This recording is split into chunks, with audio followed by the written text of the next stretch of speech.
Hello, hello, welcome.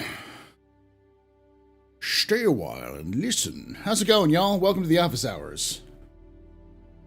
Boop, boop, boop, boop, boop, boop. Boop.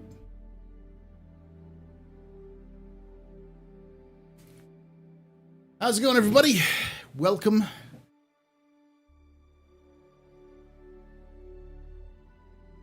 Heyo, no work Fridays, gotta catch a stream. Nice. Hey, Aimless, how you doing? Hey, RD Madeira. You can take away my spaceship. Spaceship? You can take away my space suit. Ship?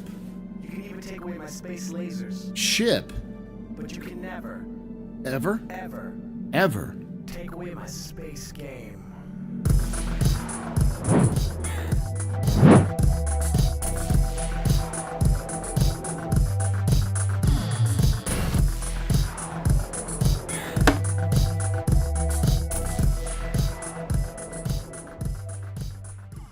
RD Madeira just resubscribed for 30 months. Thank you so much for that 30 months of Twitch Prime support. You're very important, Papa. Very impressive, pisser, very new pedestrian. This is your fault. The reason I'm drinking out. Shots and cheers in chat, y'all. Shots and cheers. How y'all doing? Let's get back to, yeah, we're at the office. Good. Welcome. This is the office hours. This is a live stream where I talk about Star Citizen. And we dance a bunch because people want to promote or want to subscribe before the end of the month, which I appreciate. But you can never, ever take away my space game.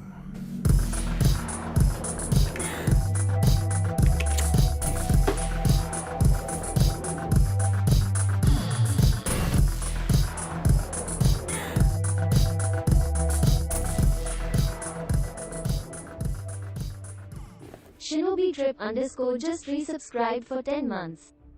Shinobi, thank you so much for that 10 months of support. You're a very important pupper, very impressive pisser, very new pedestrian. This is your fault. The reason drinking night. Shots and cheers in chat, y'all. Shots and cheers. Yeah, it's nearly the weekend. I've got about 2 weeks left until I'm done with school for the semester, so I'm happy about that. Oh, cheers up my Thursdays. I'm glad to hear that.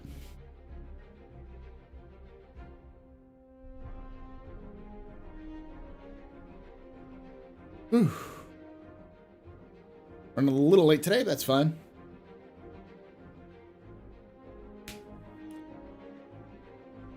So I believe today is going to be the last day for the November giveaway.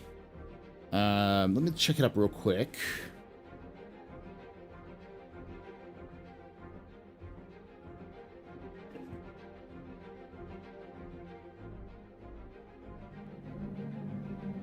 You can take away my spaceship. Spaceship. You can take away my space suit. Suit. You can even take away my space lasers. No pew-pews. But you can never, Never. ever take away my space game.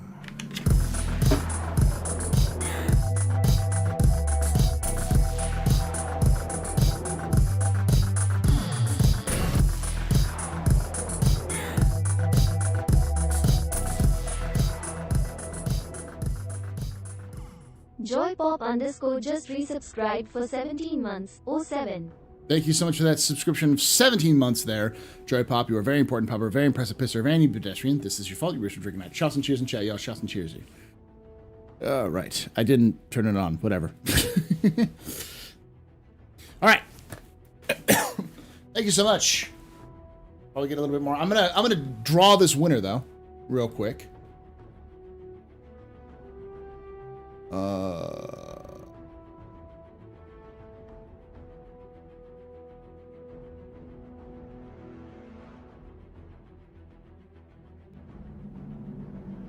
You can take away my spaceship.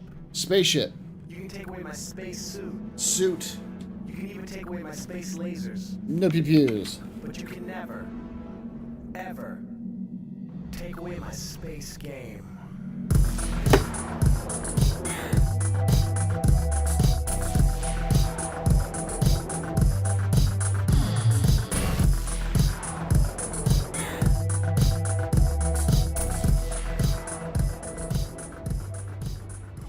N1 GHTCOB just resubscribed for 21 months. No one rocks a vest and tie like you. No one. Thank you so much, Night Cobb, for that 21 months. You're a very important power, very impressive pisser, very pedestrian. This is your fellow Russian drinking night. Shots and cheers in chat, y'all. Shots and cheers. I don't know if that's an insult or a compliment.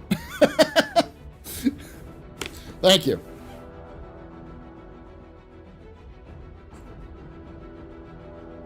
Okay. So the winner is Croaker.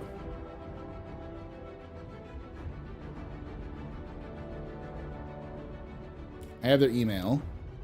They're Croaker on Discord.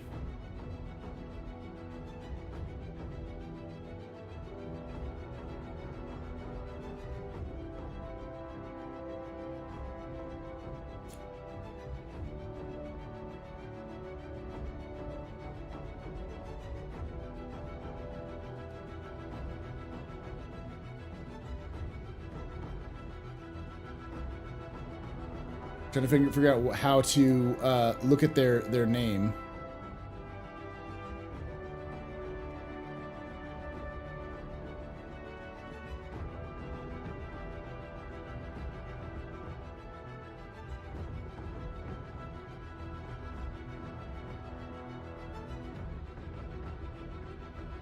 Oh, good shit. Broker, good job. I know who.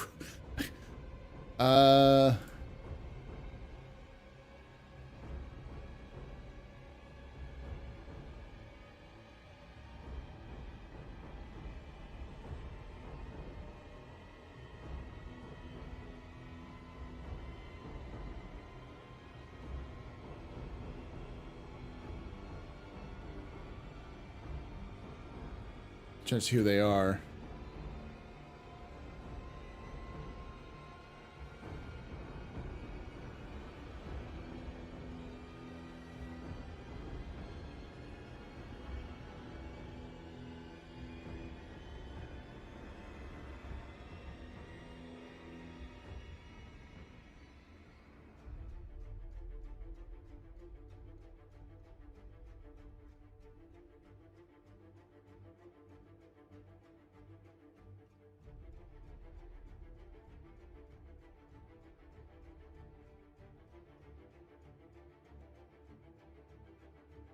Clicks through 5 minutes of button smashing.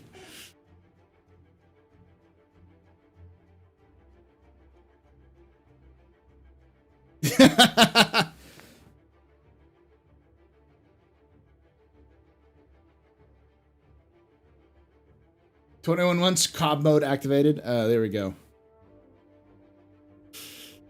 Okay, I'm gonna look through some of their Twitch. Oh, it's James McIntyre.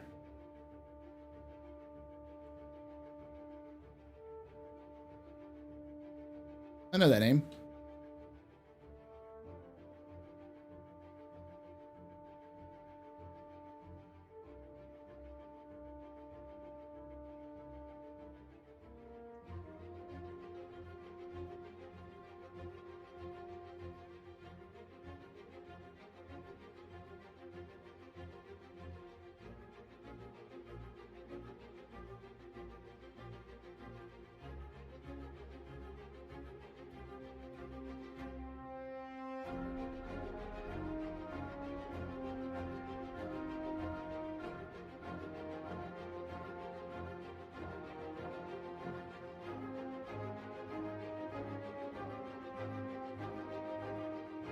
I'm looking one more time to see if I can find them.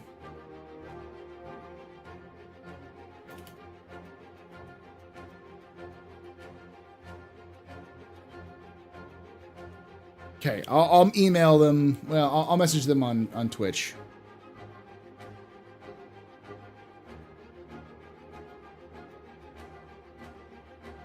Hey, Ball, do you know that jump gates will orbit or stationary? Could be planned cross through it and make it unstable for a while? I believe that they're stationary. I don't think they've made a decision on if it's orbiting or not, but I believe they're supposed to be stationary. Hi, Paul. How are you? I have a question. With the current trends in marketing AAA games like Starfield, etc., and the knowledge that we have CIG's recent marketing practices, what's your thoughts on how Squadron 42 marketing phase will go? Whether it's in terms of selling the game, internet or TV ads, or other monetization options like early options for collector's editions. We're almost certainly going to get early options. We're going to get collector's editions. I think everyone who's a backer like now will probably get early access compared to everybody else. But everyone else have to pay more money. I think that's probably how CIG does it, because they like to support the backers. I also do not think we're going to see TV ads. TV ads are a terrible idea. In my experience, TV ads don't work for gaming, because your average gamer doesn't watch TV. This is obviously very anecdotal, but like in chat, if you're in chat, how often do you watch TV with ads on it? And I mean, like, how frequently? Like, how many hours a week do you do that? Think about that. You probably watch, like, streaming stuff, or you have maybe some specific shows you watch, but I guarantee you that most of you don't watch a lot of TV, if at all.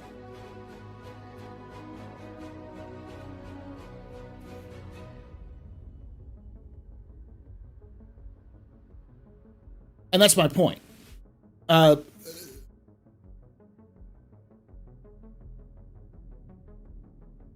Most television is dead. It's dying. So it would make no sense to pay a bunch of ads for TV that'll get you no audience.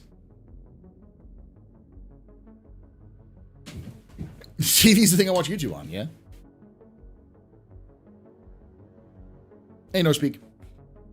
Yeah, not at all, aside from streaming, maybe streaming platform ads then. Almost certainly we'll see ads on Twitch, YouTube, likely see ads on some of the magazine locations, especially overseas, like a French and German magazine, gaming magazine sites. Probably PC Gamer. They'll probably advertise pretty heavily in Korea, China, and Japan. I don't know enough about marketing in those areas, because I still think they watch a lot of TV there too. But I also know that a lot of the people I know who are in Japan tend to watch more Netflix. So it's like a global trend of TV dying sort of stuff. So even Kotaku, I think Kotaku, they might, they don't like it's pretty fucking obvious, and it's actually very fucking public that the writers of Kotaku and the CIG marketing team are not in good, they don't like each other at all. Like, they snipe at each other on that all the time, like more so than EVE Online or than CCP and CIG do, because like they actually work together on stuff.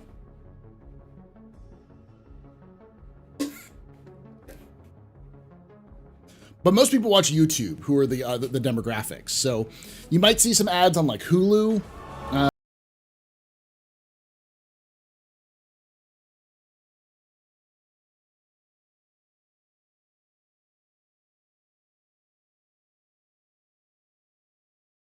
YouTube later. _DDF. Just discovered the meaning of life. GD, Eamon Paul. Thank you so much, Dana Deviation, for that 42 months of support. You are a very important pupper, very impressive pisser, very pedestrian. You rock. Shots and cheers, Jay. Shots and cheers. Kotaku won't give you a good review unless you sleep with them. That's a little shitty, but they're just a bad company in general.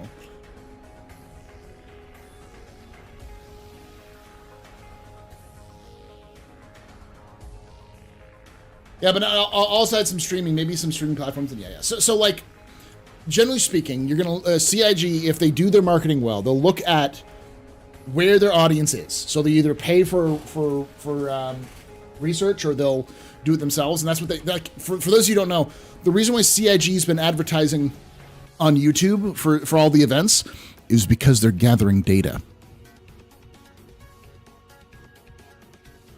They started with limited ads, and they've been rolling them out, and they're seeing how effective those ads are for Star Citizen, and then they're going to target those same demographics when they go to Squad 42. It's pretty common. I don't think you're going to see Times Square billboards are maybe for like a day. They're expensive and they don't do anything. Like, the reality is that it's a fad. Times Square billboards are a fad. They're done for status sake, not necessarily for actual marketing sake.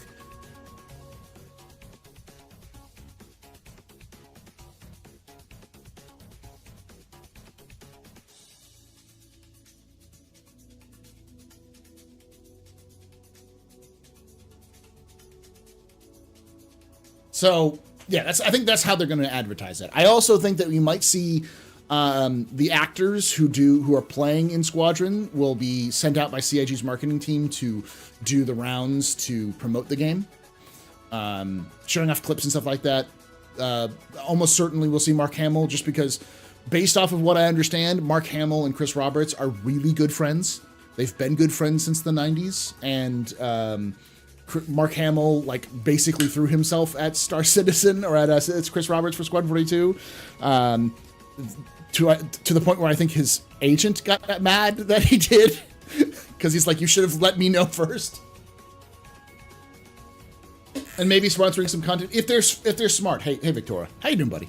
If they're smart, they'll definitely sponsor content creators. If they're smart, I'm not giving CIG that yet.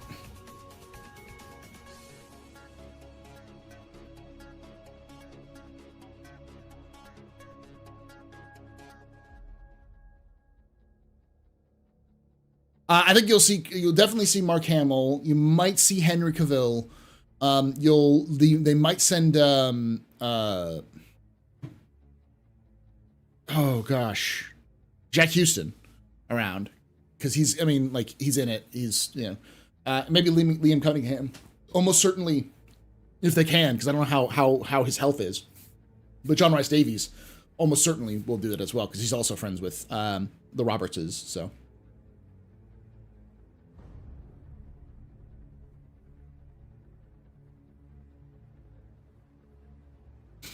Hell, I'm less likely to buy a game if there's a Twitch ad blitz for the game with how Twitch ads work. That's not how most people work, though.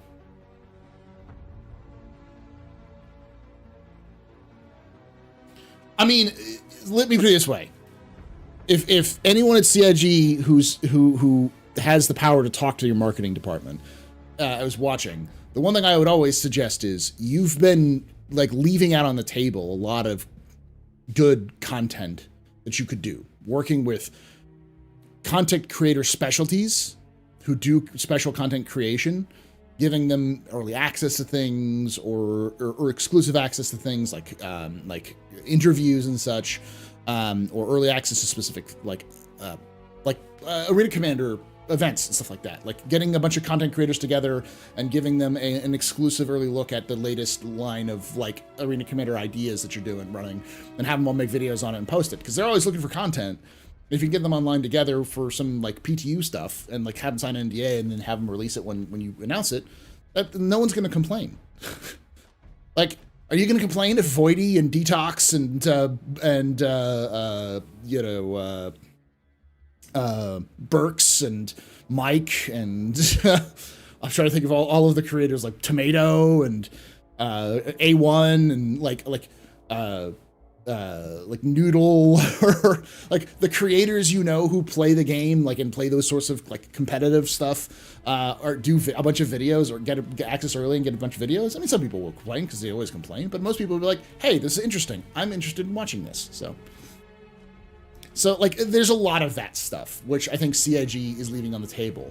But every time I've talked to CIG about it, mostly talking to Tyler about it, Tyler basically said that they want to do it, but they don't feel it's ready.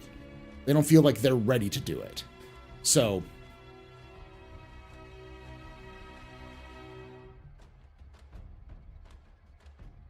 using the Orion for the first time before it goes live, Red Monster testing it out. Yeah, those sorts of things would work if they came out before anybody else had it. If the only other people, the only videos out there were shitty grabs from a leaks video,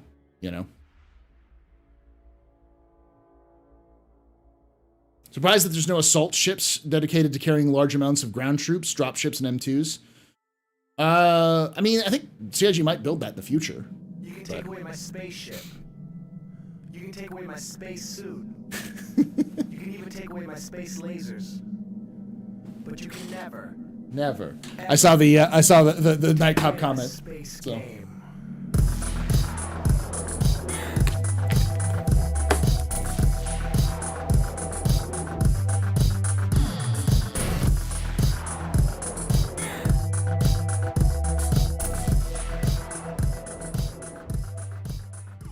Dux Magnus Rinwal just resubscribed for 12 months. Love the lore and entertainment. Thank you so much, Thanks Dux for all you Magnus. do. Thank you for watching and being subscribed to Twitch Prime for 12 months. You're a very important pubber, very impressive pisser, very pedestrian. This is your fault. The Drinking Night. Shots and cheers in chat, y'all. Shots and cheers. Well, yeah, I know you're talking about the Valkyrie, but he said the like tanks, like dropping tanks as well. You know, it works, but I mean, we're going to summon Tree 0311 by all this talk, but as Tree and I have always said for a very long time, which is we need an LPD. We need a ship which is designed to carry troops, their equipment, their ground vehicles, and has a deck for like 1 or 2 Valkyries. It's designed for landing operations. The Liberator is not an LPD. It's too small. You need like 2 Liberators stuck together. And no, the Kraken doesn't count. It's too vulnerable, and it doesn't have enough space for the for like living quarters. Like you need racks, for like 30 to 100 like ground troops, so they can log out and get back in. Yeah, and I think you could do both of the Ro-Ro ferry idea that I had, and the LPD idea. Or is it LDP? I can't remember. It's landing they're like mini carriers is what they are. But as the same idea, you know, that like there's a civilian version. Like have Anvil make it, have a military version, a civilian version. Civilian version is a Ro-Ro ferry for long-term excursions. So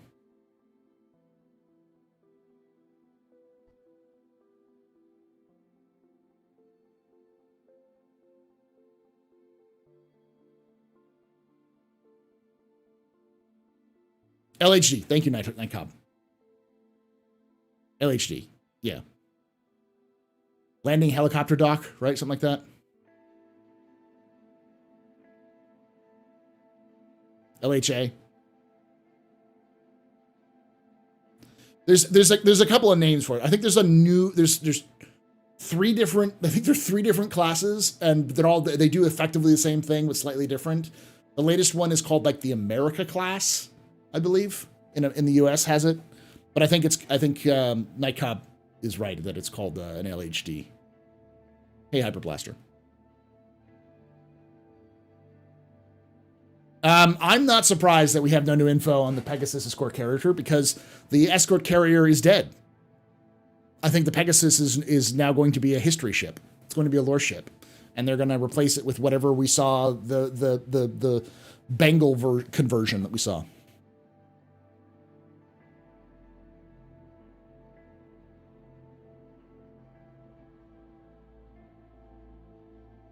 Landing platform dock. Okay, yeah. But effectively, you could do the same thing. Like it's a Ro-Ro ferry and an LHD or LPD or whatever it's called. And it's dead. Well, there's no confirmation, but like I had the feeling it's dead. And then last time I talked with Jail was of a similar mindset. I'm like, Jail's giving up the ghost on the Pegasus. I'm with then it's probably dead. If there's one person I would trust to know more about the UEE Navy than I do, it's Jail.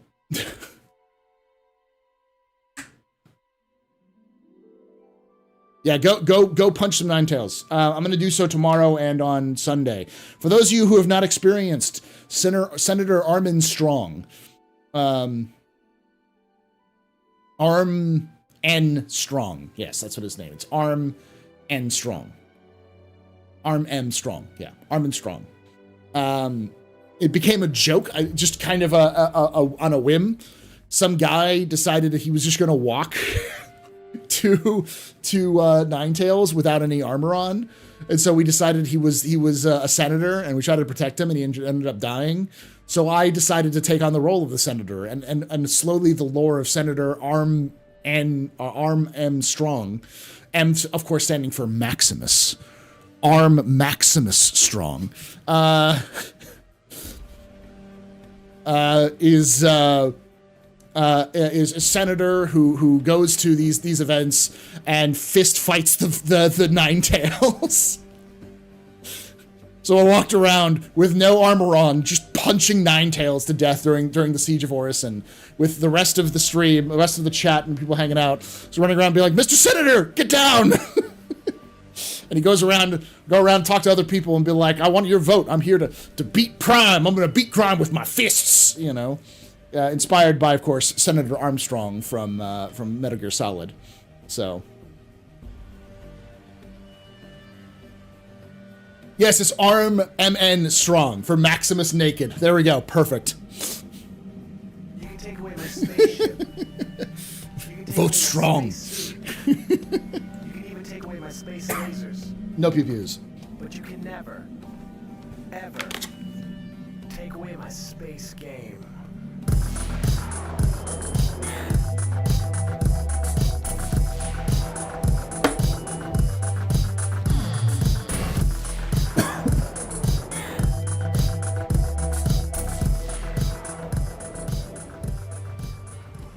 Foxbat1905 has subscribed.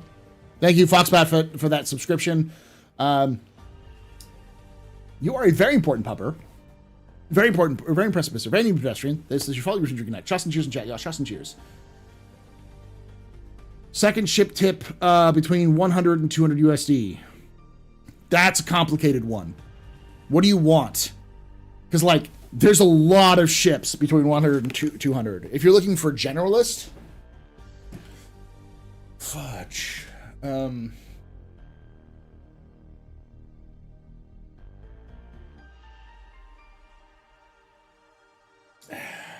don't know. Like, most of the generalists I know are above 200.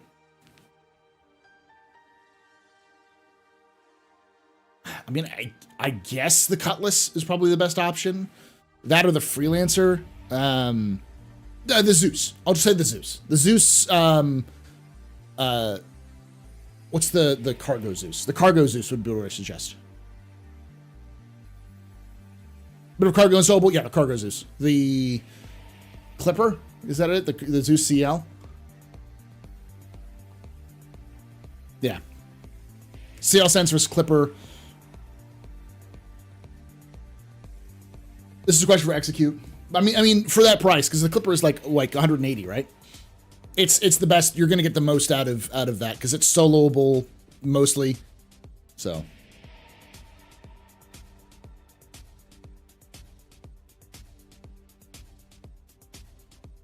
That's fair. I also heard a rumor that those odd-looking Bengals from Squadron 42 trailer are cruisers. Well, if you see, one has big freaking guns, and the other one has flight decks that look like on them. And so my guess is that the big freaking guns are the cruisers, and the flight decks are escort carriers.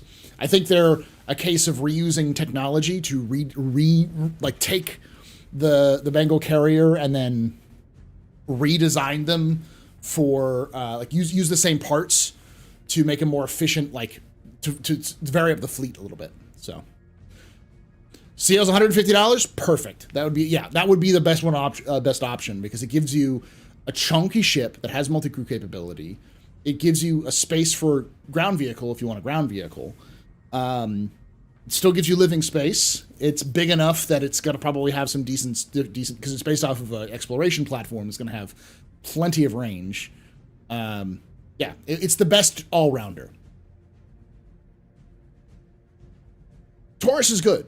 The one thing I would say that the reason why the Taurus isn't I didn't say the Taurus is because the Taurus I think is a little too cut down version of a Connie.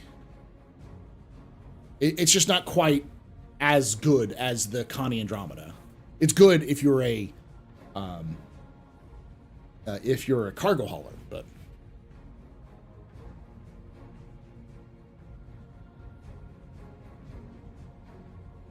other than that, it would be the C1. Like in order of what I would get if I had, if I was asking, if you were saying a generalist from 100 to 200, it would be, if you don't have this much money, from to most to you have the most money, would be the black, Cutlass Black, the Freelancer base, the C1, this Zeus CL, and then the Connie Taurus. Though the Connie Taurus would be, again, on the edge of, like, maybe not. Like, if you're getting a Connie Taurus, just get an Andromeda or get a Corsair. You can take away my spaceship. Oh, yeah, because it was only pre-sell. Yeah, so you'd have to wait until they come back. My space lasers, No PPUs. but you can never, Never. take away my space game. I am totally using that. I'm going to. That's it, chat. You've decided for me.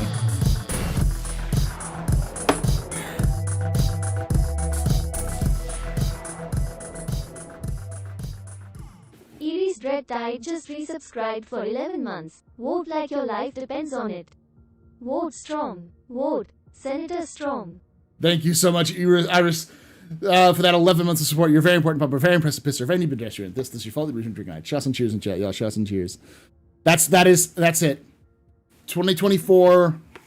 When we have the election stuff coming on, I'm going to start asking y'all to do a campaign for Senator Armstrong. Re-elect Senator Armstrong. Now I just got to figure out what system he's from.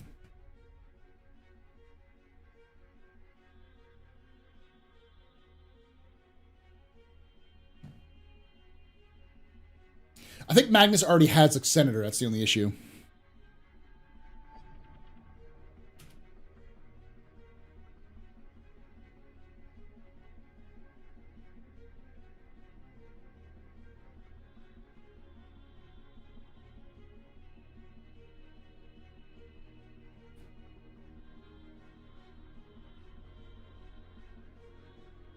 So we have Mirnigo is from Terra. We got Corel, Croshaw, Goss, 2 Ellis system. Soul, Earth, Banshee, Elysium, Cestulus in the Davidson system. Farron, Croshaw, Killian, Idris, Terra, Ellis, Croshaw, Elysian, Farron, Keel, Centauri, Soul, Davian system. Yeah, Magnus has one. Marshall Madrigal. Universal Party.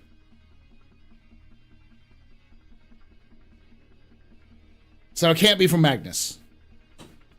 And Vega. We also have Vega.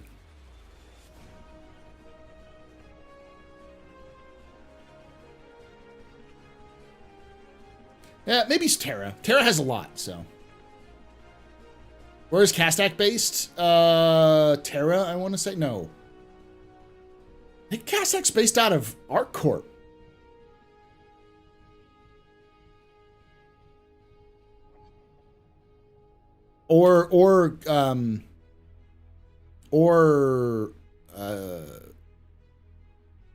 No, they're Vega. They're in Vega. They're in Selene.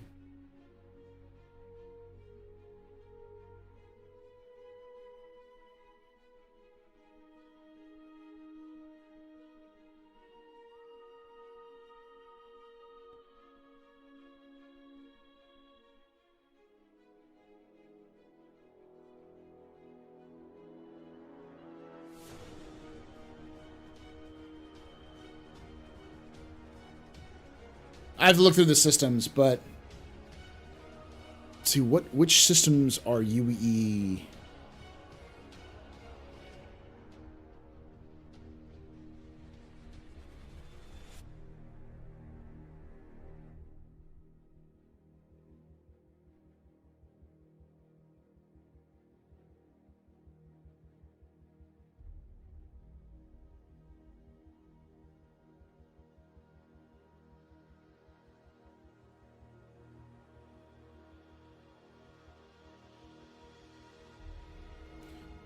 Okay.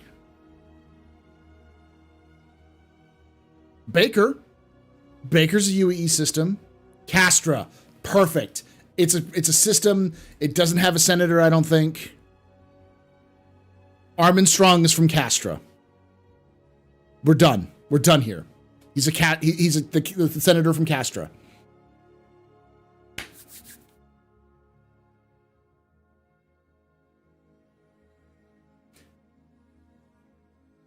Yeah. He's a Cascom senator. Well, Stanton doesn't have a senator. There's no senators from Stanton because Stanton doesn't have UEE representation. But Castra does have connections to through Nix it has, and Pyro it has to Stanton, so it wouldn't be too far a while. Until now. That would also be an interesting one. Armstrong running for Senate, trying to advocate for a Senate seat for the UEE or for Stanton. That actually might be funnier. That might actually be funnier.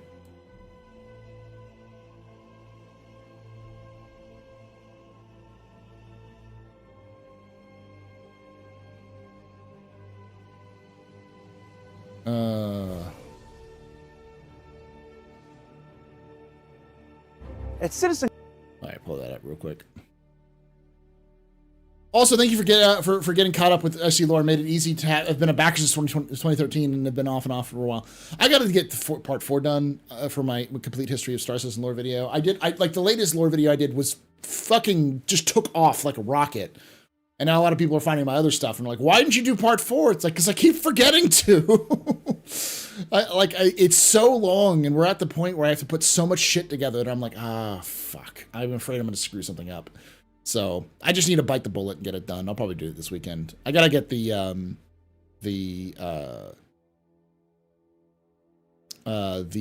religions video done, though, so. Vote MN strong. And this is how you know you CIG screwed up. Always feed your lore masters lore. Otherwise, they get bored and start making lore. He just walks the Senate floor demanding to be recognized as a senator for standing and punching security.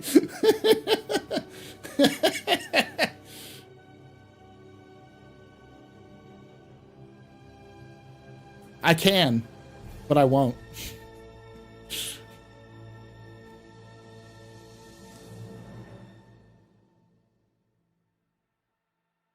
But yeah, I'm definitely, yes, that's going to be the campaign next year. I'm going to have y'all help me out. I'm going to do a video as Armstrong, Senator Armstrong from, where would Armstrong be from? He wouldn't be from Hurston. Maybe ArcCorp?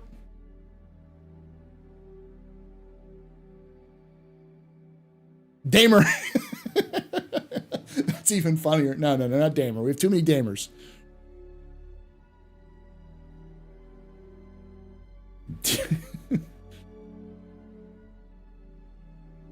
Grimhex. He's from Grimhex. Why is he punching Ninetales? He's from Grimhex.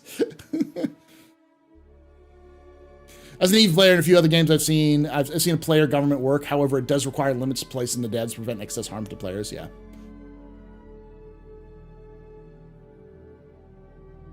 Because they evicted him. Microtech, he grew up boxing Yetis. All right, no. Here it is. He was born. Here's his backstory. He was born to two hardworking laborers in Lorville, and he left and got an education and went to work for Microtech. He got an education at Microtech at a school in Microtech, where he learned his love for boxing by hunting down and punching and fist fighting the Boreal stalkers. And then after he got his education, he got a job working for a company in ArcCorp as as like a central manager. There it is.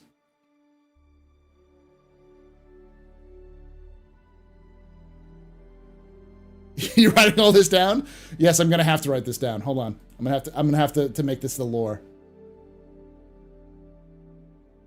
I feel sorry for Uriah because I'm gonna be like, hey Uriah, I got some weird shit for you. we're doing a very weird video.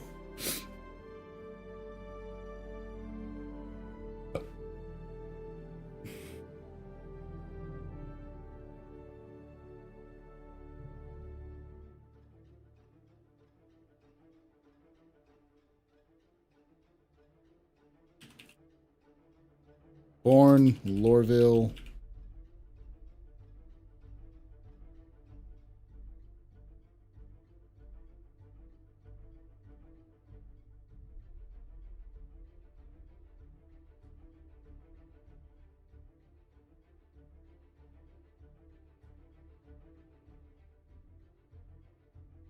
We're making history here, citizens.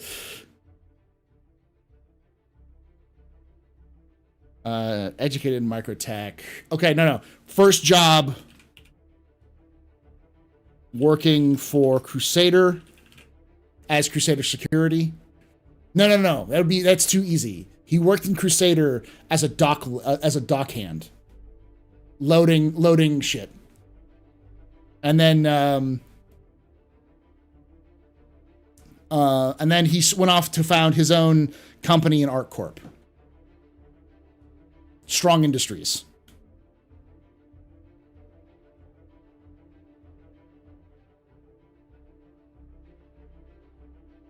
He calls himself the son of Stanton. Because that is also funny.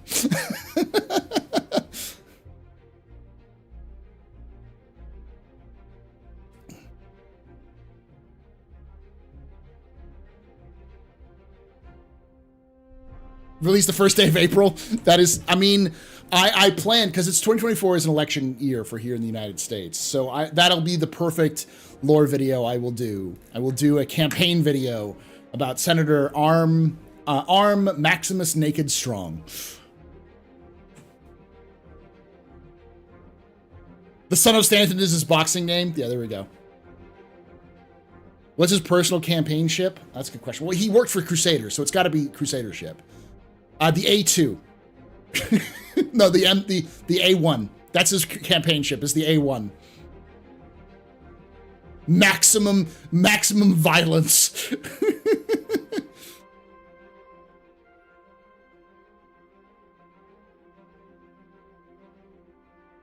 Going to be in as you're supporting his... Yes, that's it. Because it's got spirit. Yeah. Transport is a ballista? Yes. Well, I mean, it also, because he's from Stanton, it's got to be a Crusader ship.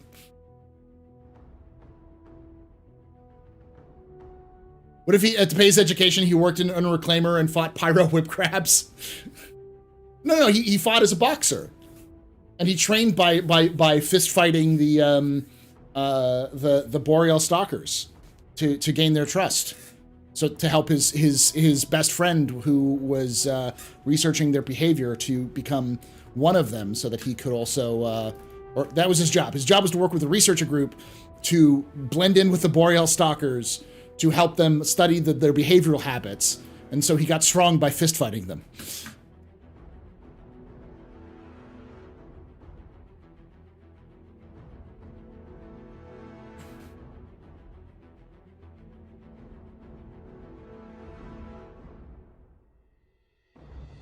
Come listen to the son of Stanton speak, eat a steak.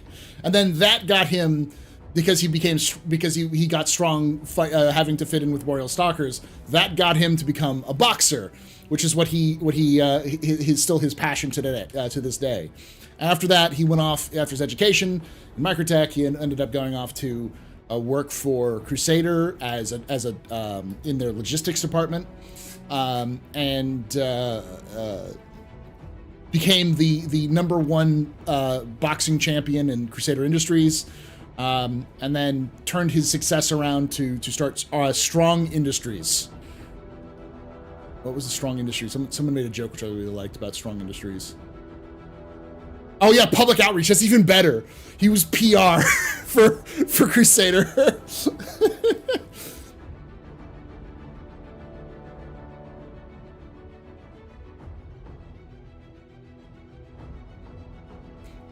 It's somehow evolved with nanomachines and research in micro. Yes, so that's the secret lore we don't tell anybody about.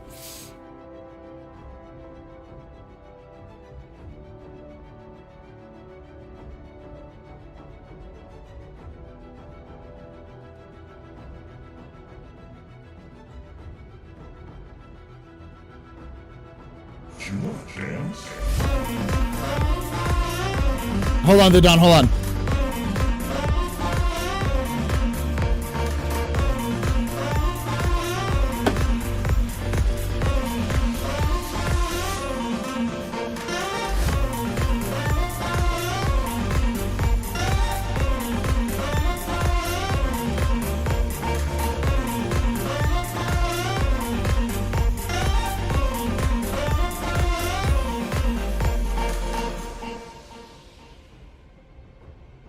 Thank you so much for the raid there, Warbox Snicks. You are very important, pupper, very impressive, very new pedestrian. This is your fault. You should nice. Shots and cheers in chat, y'all. Shots and cheers. Okay, so what you're missing, we're coming up with. So there's a stupid character I created, which is a giant parody of Senator Armstrong from the most ridiculous and best Metal Gear game, Revengeance. It's Revengeance, right? I'm gonna remember what it is. Sounds like an anime plot. Yeah, because he's based off of Senator Armstrong, who's a giant caricature.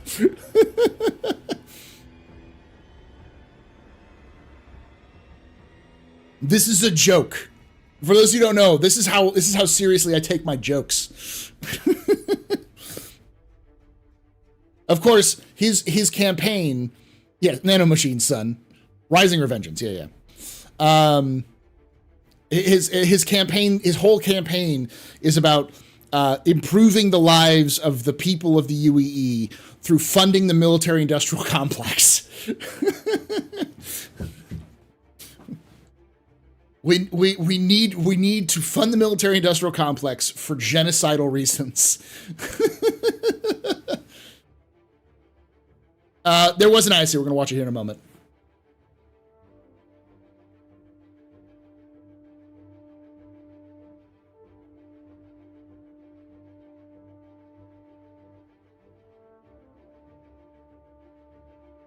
Still holds the record for the most money raised by Flora and Jelly's Angels in the chocolate bar sale competition.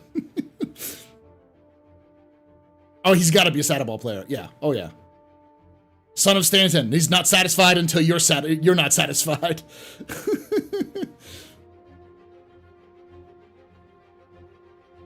There is an IC. It's actually a pretty good one. It's $250. So the Corsair is $250. So it's a little expensive, but it's above $200. But it is, like, in my opinion, the best all-rounder large ship. The only thing that's that I would say is on par with it is the Connie Andromeda, but I think it's more expensive. The Connie Andromeda is. I might be wrong on the Corsair. It might actually be $235, but.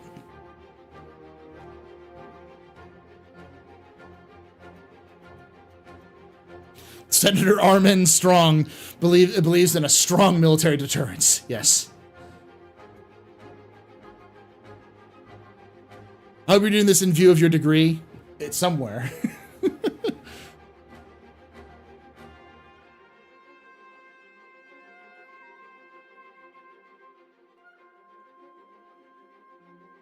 He hasn't sent me noodles yet, no. It's 250? Okay.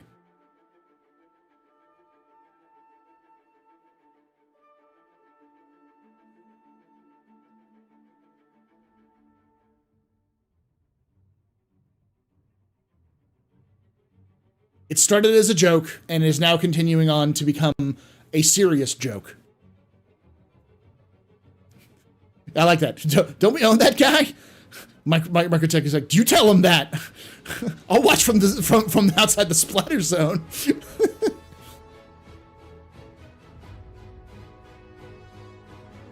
No. He wouldn't push for the return of Khalid to the Tevarin.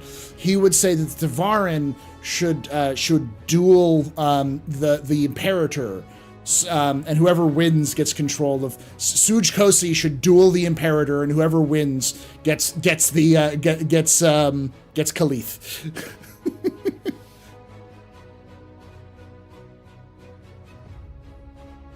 He also did not work as a big Benny's delivery guy to support his boxing school he sponsors.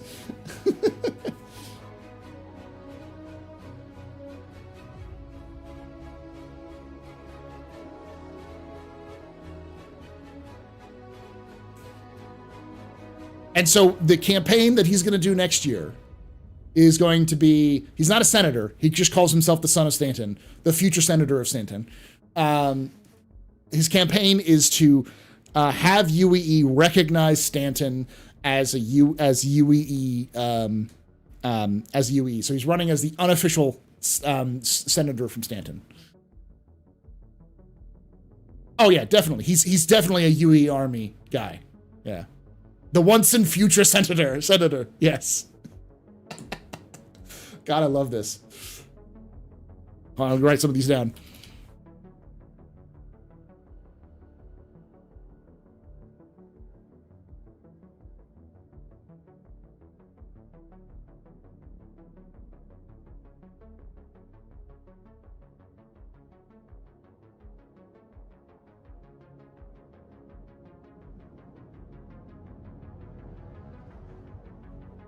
Now the question is, what should strong industries make? It's got to be something like absolutely fucking horrible.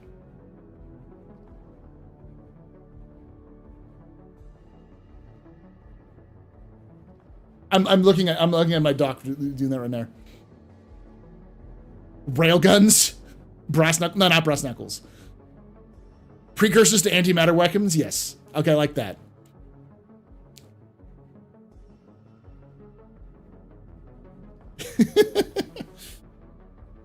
Guns does make sense, like because he wouldn't make some. Oh, you know what he does? He would make parts for antimatter warheads.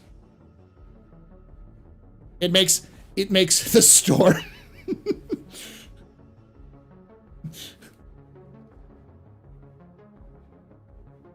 The Dresden Knuckles.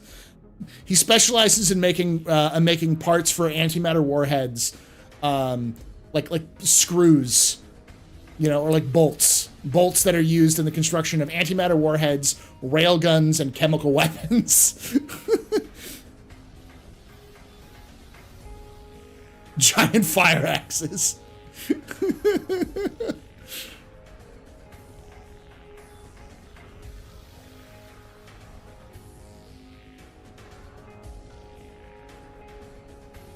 HR solutions.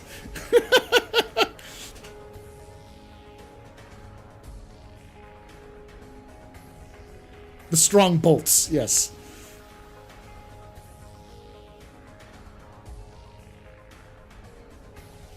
It makes military food, that's a crime in itself. He's a life coach. Explosive teddy bears. Gym equipment. Plastic six-pack holders. That's what he does. He makes parts for antimatter weaponry.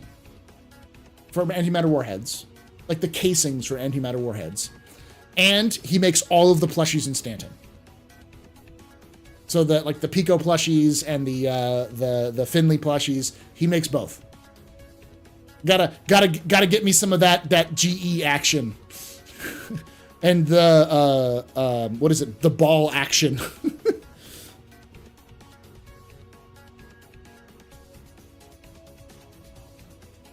Yes, self-sealing stem bolts.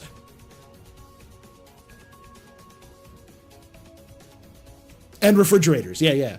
There we go. He makes refrigerators, plushies, and the casings for antimatter warheads.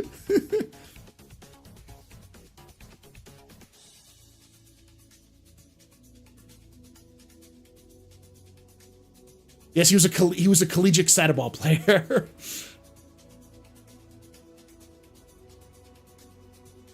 There are crates of plushies at the end of Siege of Orison. Perfect.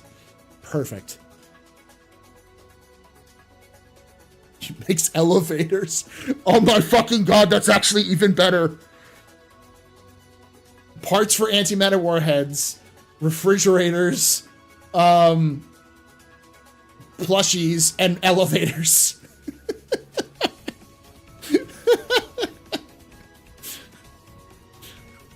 And trolleys, yes.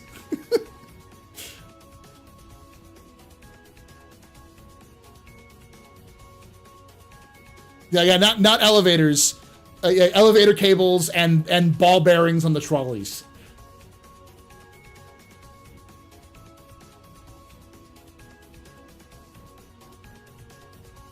The casings of antimatter warheads are really just recycled refrigerators.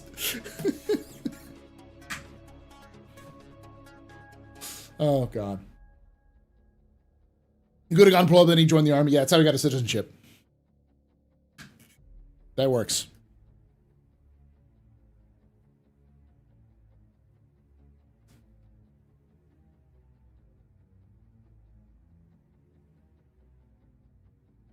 For some reason, he's banned from the Xi'an embassy.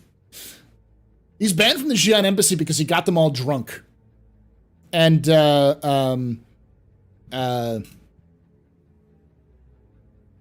like, he threw a party that was so raging that, that he couldn't come back.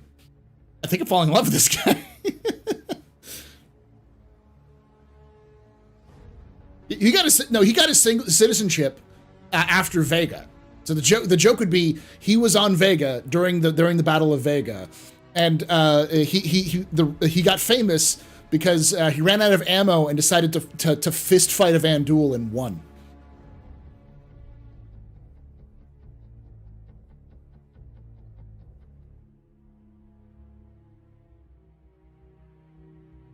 No, he started the Battle of Vega.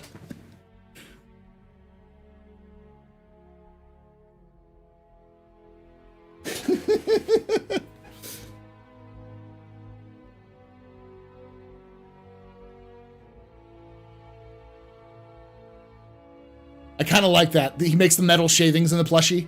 Yeah. He makes the ball bearings on the trolleys, which he also doubles as the stuffing for the plushies.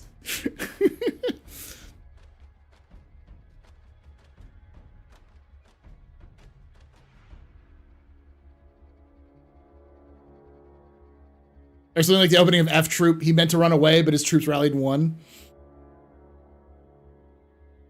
I don't like that. I do like him being absolutely stupid though. I like him charging running out of one, like he like fired one magazine at them, dropped his gun, and then charged out and started fist fighting them, which rallied the troops to fight back. His fists ended the Battle of Vega. is his punchline.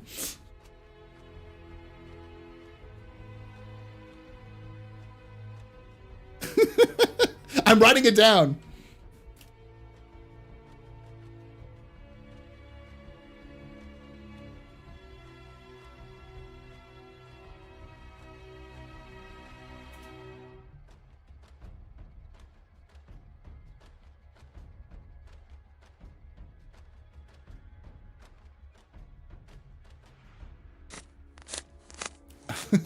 Thank you.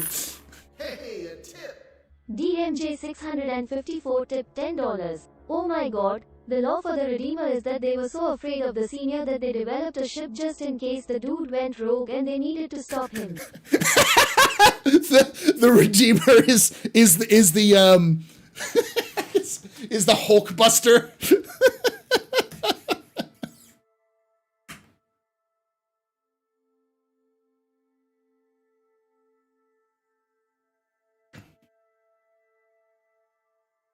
Notable war achievement, knocking out a Vanduul at Vega.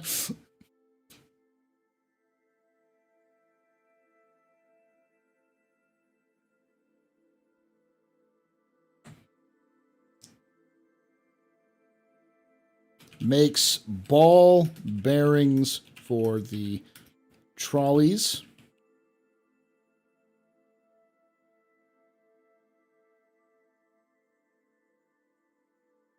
Are also stuffing for the plushies. Makes elevator cables, refrigerators, and anti-matter warhead casings. There we go.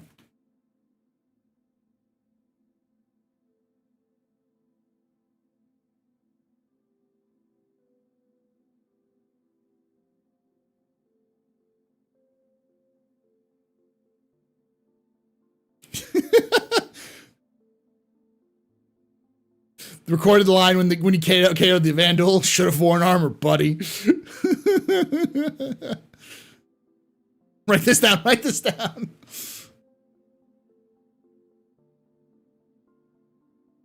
He's the modern Custard. I like this idea. I love making him an absolute moron who's just really good at PR.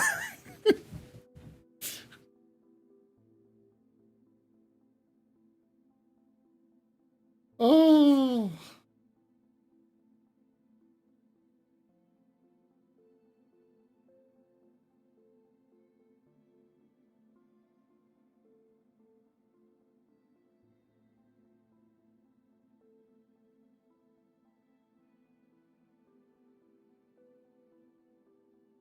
All the folksy down-home wisdom of Lorville. Yeah.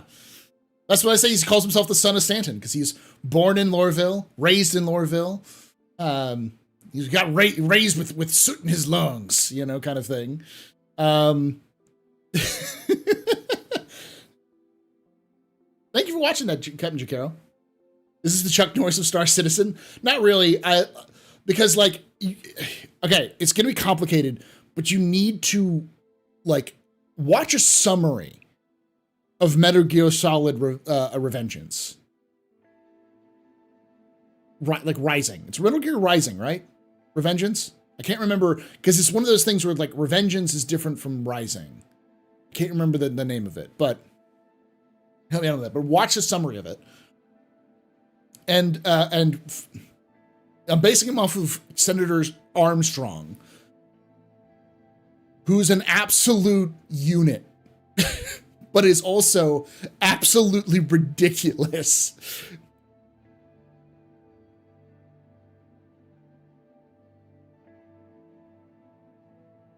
Metal Gear Rising Revengeance, thank you. Instead of Metal Gear Solid, yeah.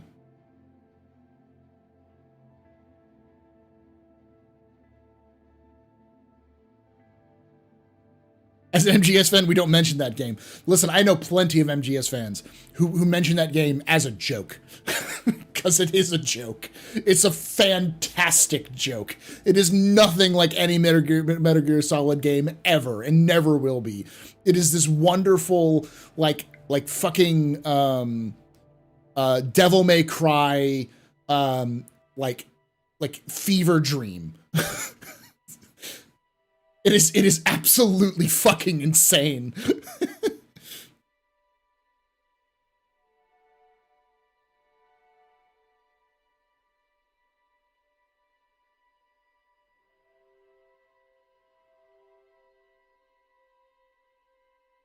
I've heard it's a pretty decent game, but it's nothing like Metal Gear Solid.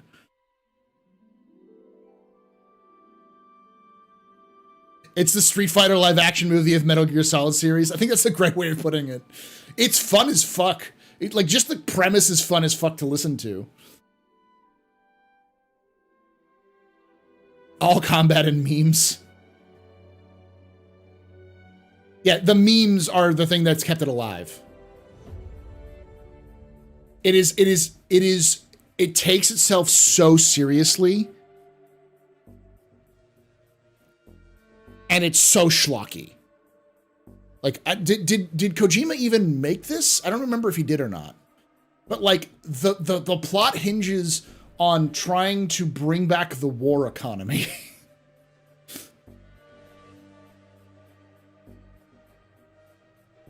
And you play as basically an undead ninja, cybernetic ninja, fighting an undead cybernetic bandito. A metal dog, a tsundere metal dog. What else is there? Obviously, a jacked up United States senator who's filled with nanomachines. Metal Gear Solid Rising Revengeance turned Twitter into a plot point. Yeah. Platinum Games made it? Oh yeah, that makes so much fucking sense. It's Platinum Games, baby.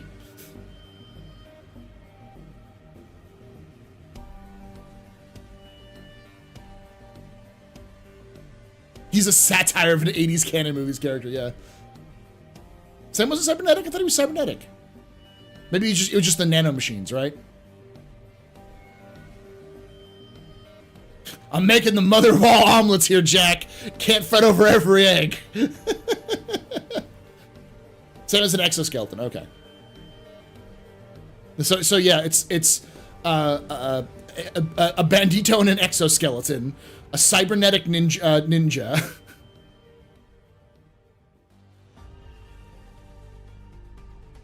Gosh, so Zach Brannigan, yeah. Cut out of the same cloth.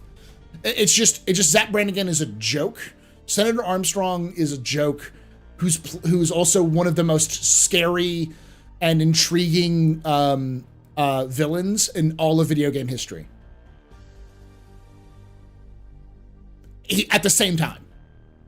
And that is why he's so memeable, because he is a villain and he is like pure evil. And he speaks nonsense, but in his nonsense, he makes sense.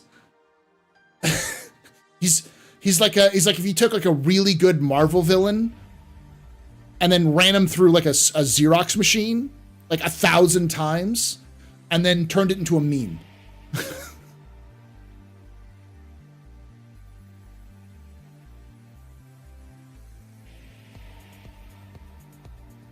Yeah, I gotta come up with some one-liners though. Yeah. He's the internet you wish didn't exist. Yeah. He's just being honest about the military-industrial complex. Yeah, so there's some pretty good quotes on this one. You still don't get it. I'm using a war as a business to get elected so I can end war as a business. In my new America, people won't die and kill for what they believe. Not for money, not for oil, not for what they're told is right. Every man will be free to fight his own wars. He is both based and cringe at the same time.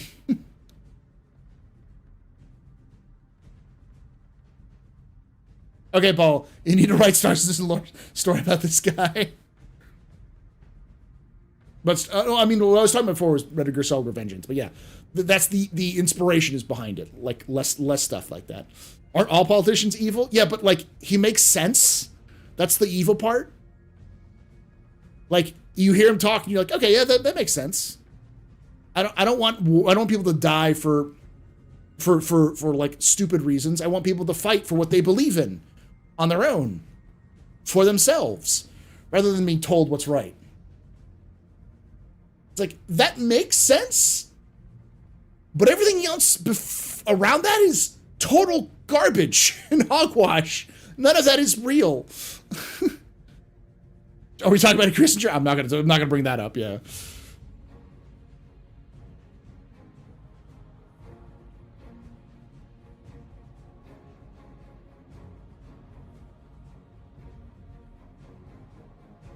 Like, do they cower in fear? Because he's the unofficial senator from Stanton. He doesn't get led into the chambers, but he does challenge every senator to a boxing match.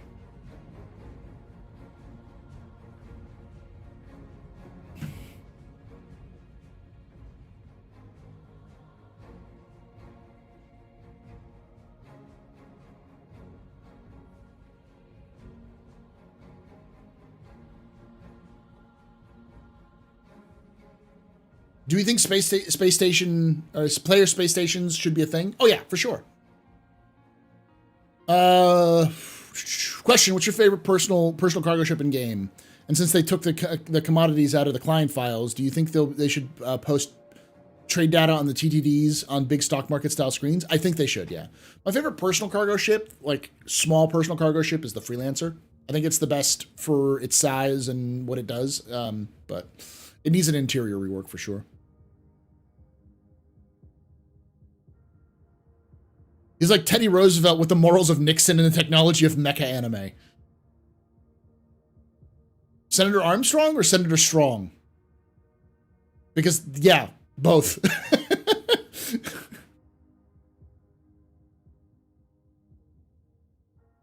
I've watched both, yeah.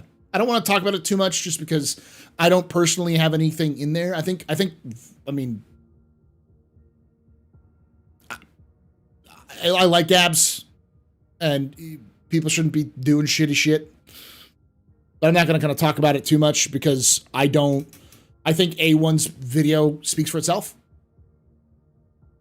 It's a really well put together and puts all of the pieces in a nice row that lets, he even went out of his way to talk with the people who've been accused, getting their sides of the story. Like he did his due diligence.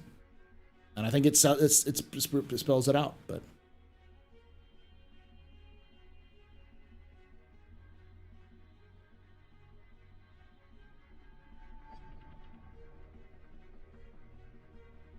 we need him and Scooter in the game now. We do need Scooter. We need Brio's Breakyard to also be a ship seller because of Scoot.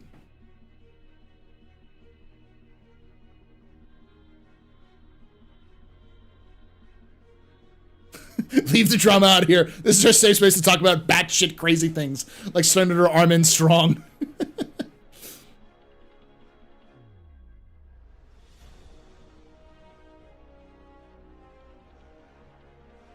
I do agree, though. I think Scoot is a fantastic. Should be canonized.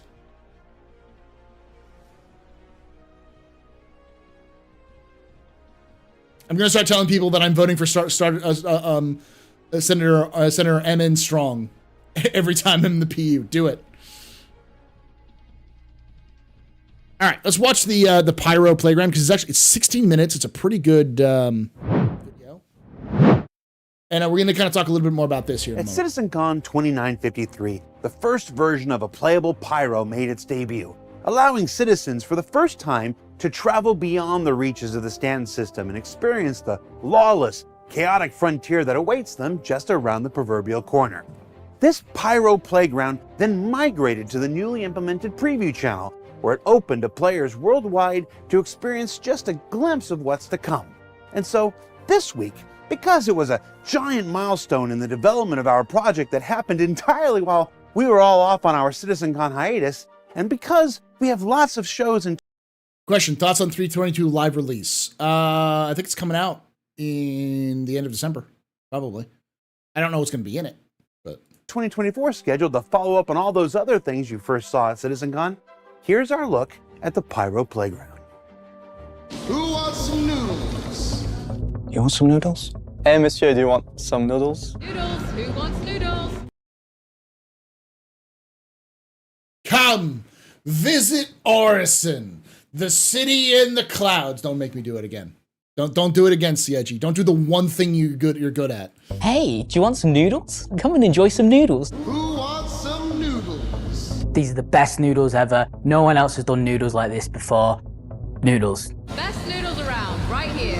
I don't want any more noodles for as long as I live. Thank you. It's very kind of you to ask. Again and again. Noodles. And again. Who wants noodles? And again. Best noodles around.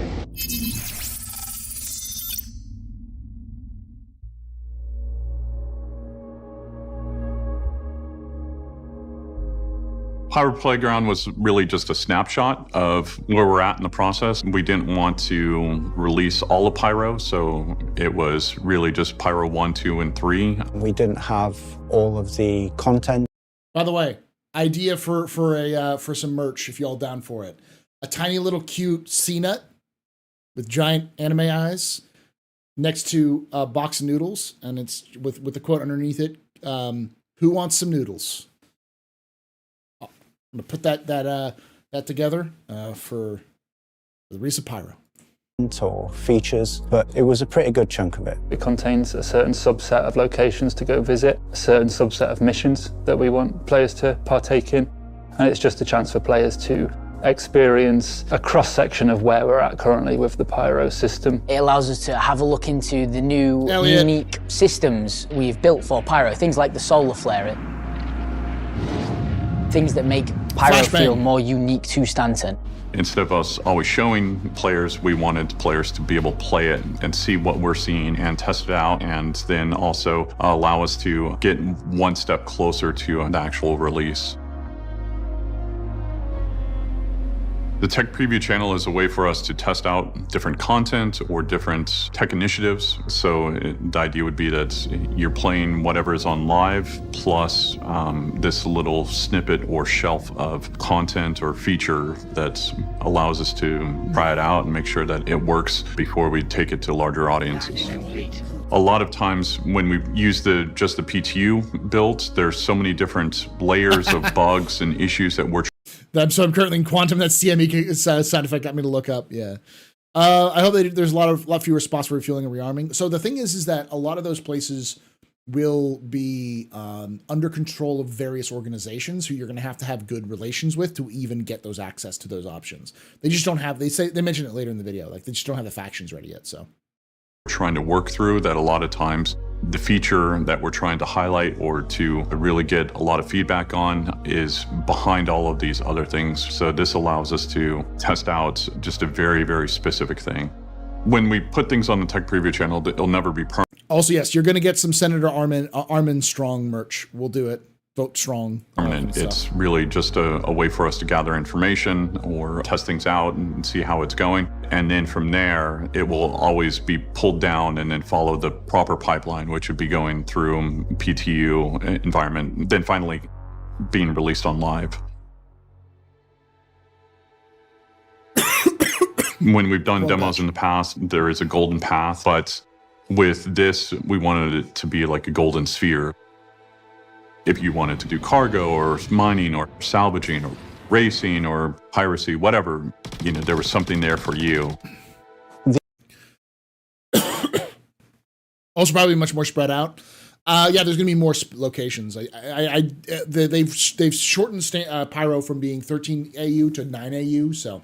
The Pyro Playground gave players an opportunity to get a feel for several planets, Pyro 1, 2, and 3.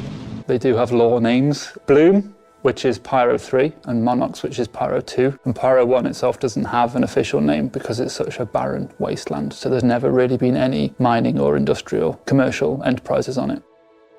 Pyro is a lawless system, so therefore, at its heart, we've got some big differentiating factors, like Stanton should feel almost like a business park because of all the different corporations. I've not been keeping up. Is Ruin Station still a thing? Yes, it's the main landing zone, and it's around Terminus, I think, if I remember correctly. So it's orbiting around Terminus, the Pyro 6. That it has there versus Pyro should just feel completely lawless. Yeah, using Star Citizen assets for that, of course. I can't use any Star Citizen assets for any merch because I'll get cease and desisted. So I gotta get an artist to do an artist rendition of it, sort of thing. I really enjoy that feeling that we are in a system that is completely different from Stanton. You feel less protected, you feel more vulnerable. Stanton is 3 SEU. Or sorry, 3 SU, 3 SU. Yeah, 3 AU. So like Pyro is now 3 times the size of Stanton. It becomes much more about careful planning, but there's also that freedom there as well. So you're free of consequences for a lot of your actions. So it becomes more of a free-for-all playground. And I think as time moves on, you'll see certain people gravitate towards that and certain people move away from it.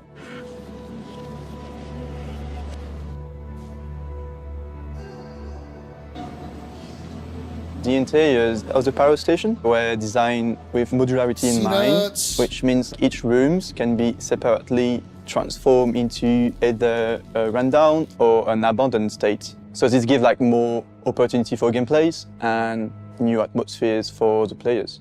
Just having a new skybox, just having a new starfield, just having new colorscapes for the spacescaping, etc., I think is really refreshing to see. From a content standpoint, we can take a lot of the stuff that we've done on Stanton already and actually adjust it and get it ready for Pyro pretty quickly just because we've already built the foundation of it. So a lot of it was a little bit more about sightseeing the locations. There's still a lot of mission and interactability content to put into the locations, but there were certainly missions to be done. Missions that would drive the player to them. So the player could mine, they could salvage, they could do cargo runs, they could do delivery, they could do all sorts of different missions. Go and kill an Idris. You could go and do a bombing run on an outpost. There was a couple of new missions, such as destroy the fuel tank mission. Its actual name is Fuel to the Fire, that sees you destroying these massive gas cylinders that you can do with ship weapons or by dropping a bomb. And destroy the server mission, which are two sort of parts of a similar mission type, but offer very different experiences. After Pyro, do you think they're going to focus on doubling down and getting Stanton up into snuff with Pyro before working on system number 3? I think they'll keep working on both Pyro and Stanton to add more things. And then system number 3 is Nyx, almost certainly. And system number 3, they don't have to go as hard as they are for Pyro. Because like the reason why they're going super hard for Pyro is because it's twofold. One, it's the first system outside of Stanton. And 2, it's a lawless system. So it's a completely new sort of atmosphere that they're going to be testing a lot of new things for. And Nyx is much more of a kind of a halfway between Stanton and Pyro. It's a lawless system, but it's not a violent system like Pyro. So they're not going to have to go as hard with Nyx. It's probably going to be more about factions, more about trading, and like there's going to be a little bit more like scanning will be a bigger deal around there because of the dark nebula that it's in, that kind of stuff. So these are all just different things we wanted the players to be able to experience and again make things feel different than what it does in Stanton.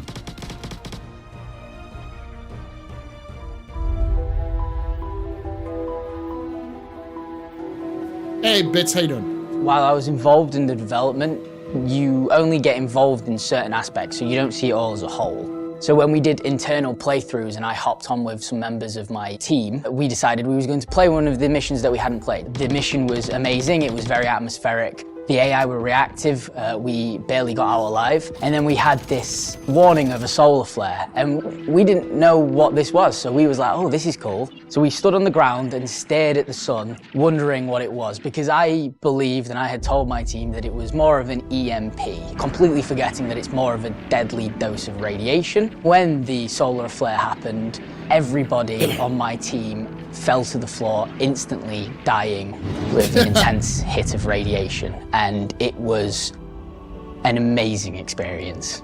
It affects the players in various ways. We're hoping probably to do some changes to that with how it affects the AI as well, and how that will affect the player in general, what they have to do to protect themselves. The solar flare on the floor was tuned up a little bit more just because we wanted everybody to experience it at least once. In the future, we'll do adjustments so that it's not.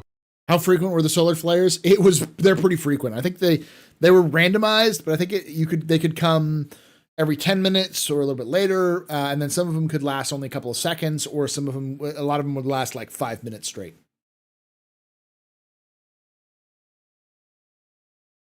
Quite as annoying as it currently is.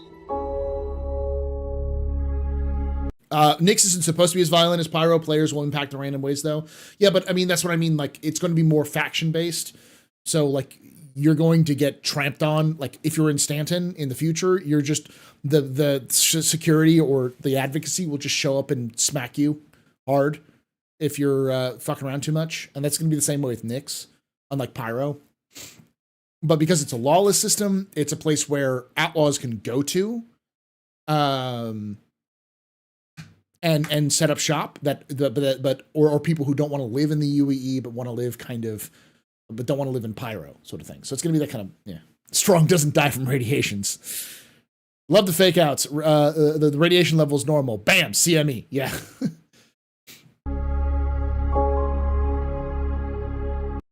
Now Solar Terra. Woo boy. Yes, Terra is going to be completely different.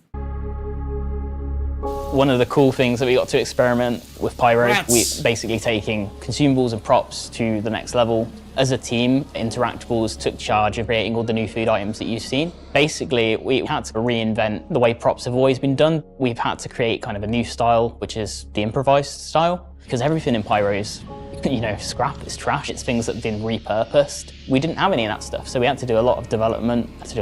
Norris, have you not been following along? They have something, not really custom jump markers. They do have waypoints, which you may or may not be able to jump to, that you can make on your maps. But there's also quantum boost, which lets you go like 30,000 kilometers on it. So they're going to give us something that's like halfway there. Do a lot of prototyping on what would work. We made a lot of kits, so it's all brand new stuff that we've had to create to fit this new aesthetic. One of the things we thought would be really, really amazing to do was harvestables, consumables that actually move. So originally we created the stone bug, which was like a small kind of experiment on a creature that animates, you know. But we wanted to take it to the next level and create something disgusting. We basically created a bunch of grubs that you can eat, and also, yeah, you can find these grubs, you know, around in the vents and stuff. If you run around Checkmate Station or any of the stations, you can actually find them kind of flopping by vents. Next time you're going around Pyro and looking in some vents and stuff, yeah, you might find some tasty sustenance. Just watching people do food reviews about grubs is awesome. DJ Knight, nice. DJ was doing some food reviews. Now they'll be able to experience like new mission gameplay and new locations like planet, outposts, or even Pyro stations. Someone pointed out to me, it's not actually Gok, it's more akin to like what are they called? Ferengi tube worms, or whatever. Tube the Ferengi live food. Vent sustenance. When a player just travels to this location, it can be seen from up close, but as well from far. So yeah, every details really counts, like decals, textures, or even geometry. So we had to make sure that there was a visual consistency. It was kind of a challenge. Am I gonna dance again? Yeah, when I get someone subscribes. Because it was kind of a large-scale station, and we have to make sure that every details really matters. You can access the station through multiple locations, so it depends for where you come. But some areas can be completely like in a rundown state, and some others can be like completely abandoned. These are stations that are decommissioned. These are stations that are, you know, run down and broken. You know, the atmospheric controls don't work. You know, the trash compactors and the janitorial stuff. None of that's going to be working, so we needed to really kind of demo and show that off, right? To really like make the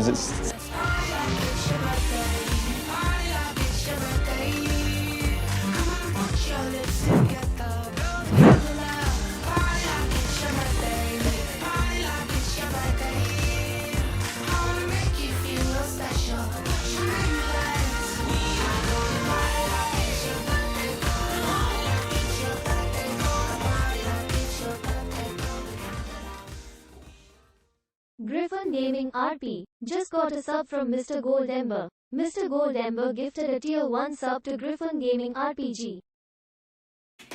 Thank you so much for gifting that sub there, Mr. Goldember, and we got another one.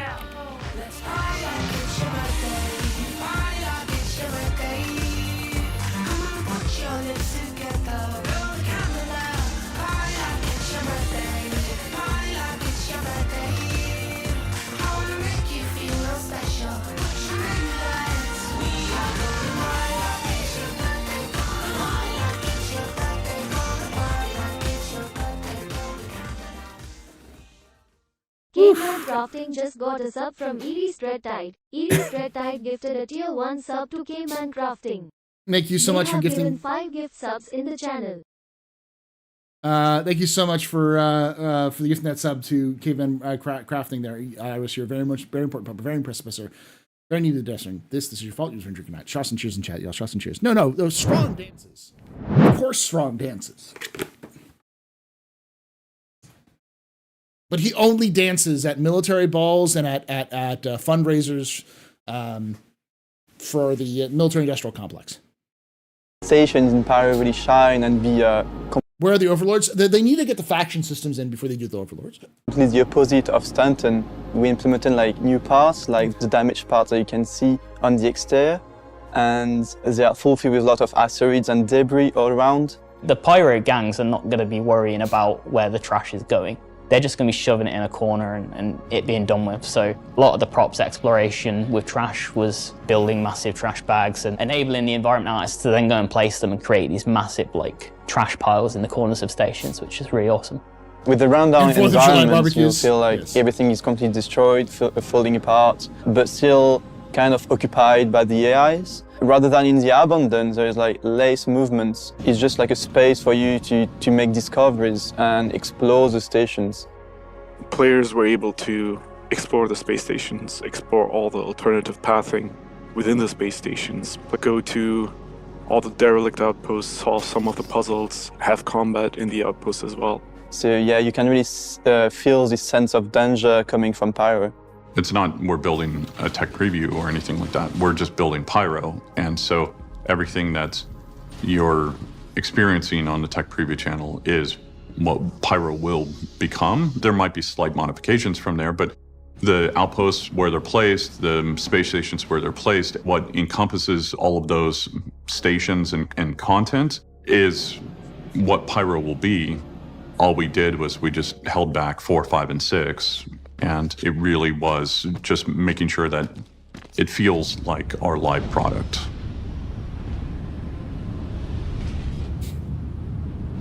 I still don't think that 4, 5 the systems could handle 4, 5, and 6 with everything they wanted to right now.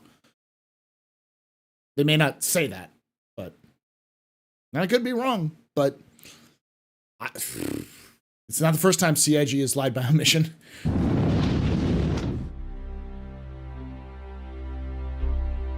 For all of SitCon and Pyro Preview channel, like I think the reaction has been pretty positive. I think having them be on the floor.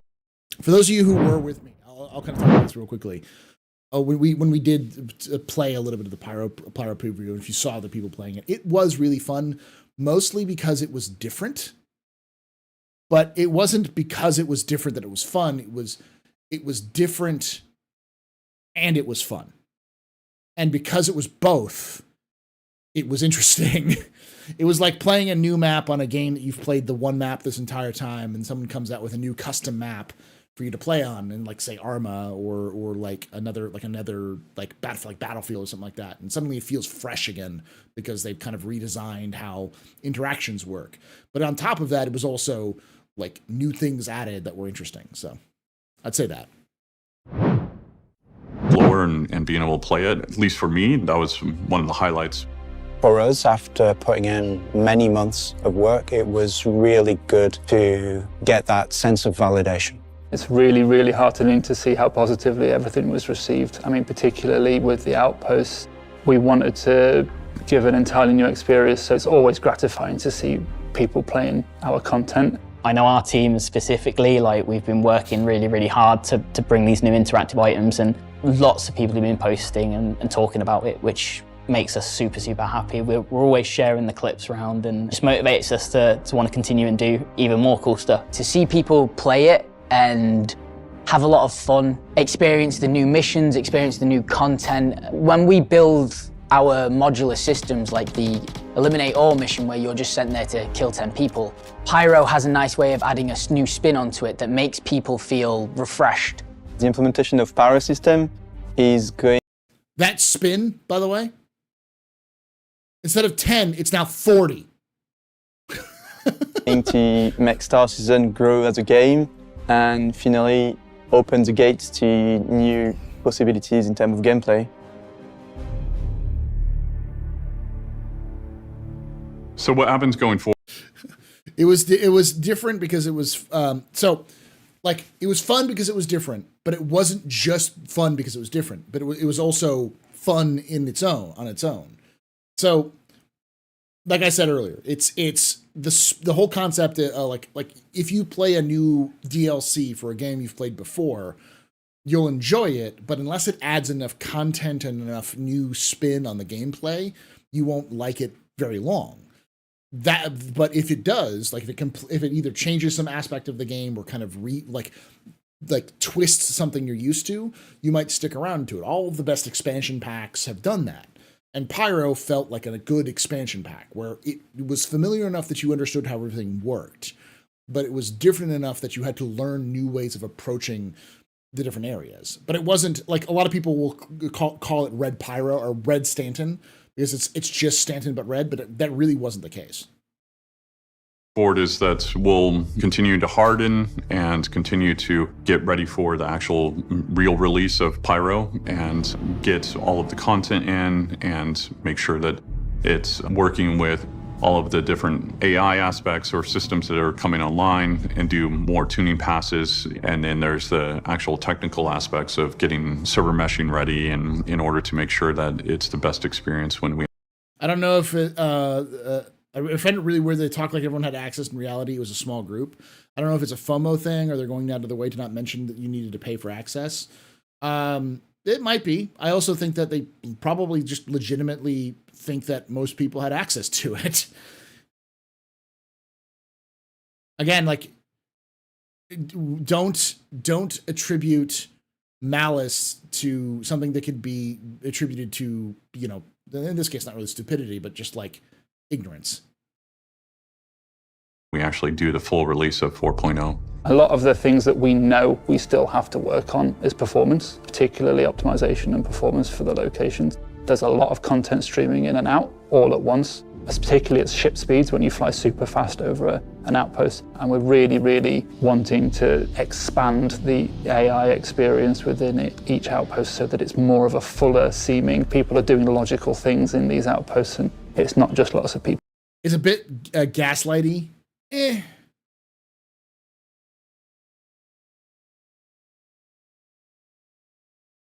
I'm trying to think about it because I don't know how many people had access. I know that they increased the number of people who had access as they went along because it only ran for like 10 days and they were originally planning it for like 20 or something like that. Or it ran for 5 days and was planned for 20. But I don't know, like, and Grex, how often, like, when do you usually get your PTU access, Grex? QPan probably, you get like wave 2 access, don't you, QPan?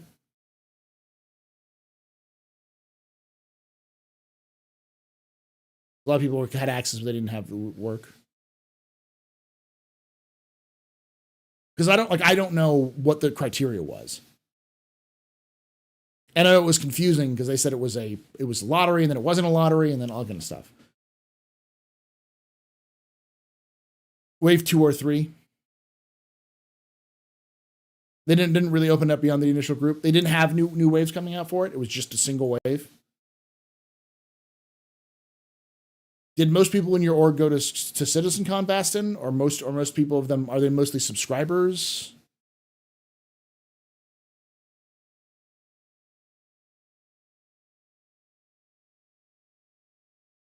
So that's the question.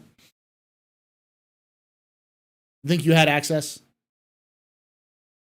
It's a mix of all type of players. Okay, so it may have just been legitimately a lottery. I know that they like. It's not a secret. They gave everyone who paid for CitizenCon tickets, and I think people who paid for the bonus packs. I think but I don't think you had to necessarily. Yeah, people wandering around. With Pyro being an unlawful system, a lot of people have been experiencing spawn camping, ganking, however you want to phrase it. It's not fun, but it is a part of being in an unlawful system. There are a few sort of key puzzle pieces we are missing to sort of have the intended experience there, which are, we need AI to be there and we need them to be reactive so they can see what you're doing and be able to help the players who are just trying to get out. We also need reputation. Reputation really matters. You don't have the UEE doing any kind of... I've been saying this for a long time based off what CIG's been saying and what they've looked at. Pyro is the reputation. Like everything in Pyro is about reputation because it's a gigantic cluster. And that's really where it's going to come into play. You do not have access like everything in Stanton.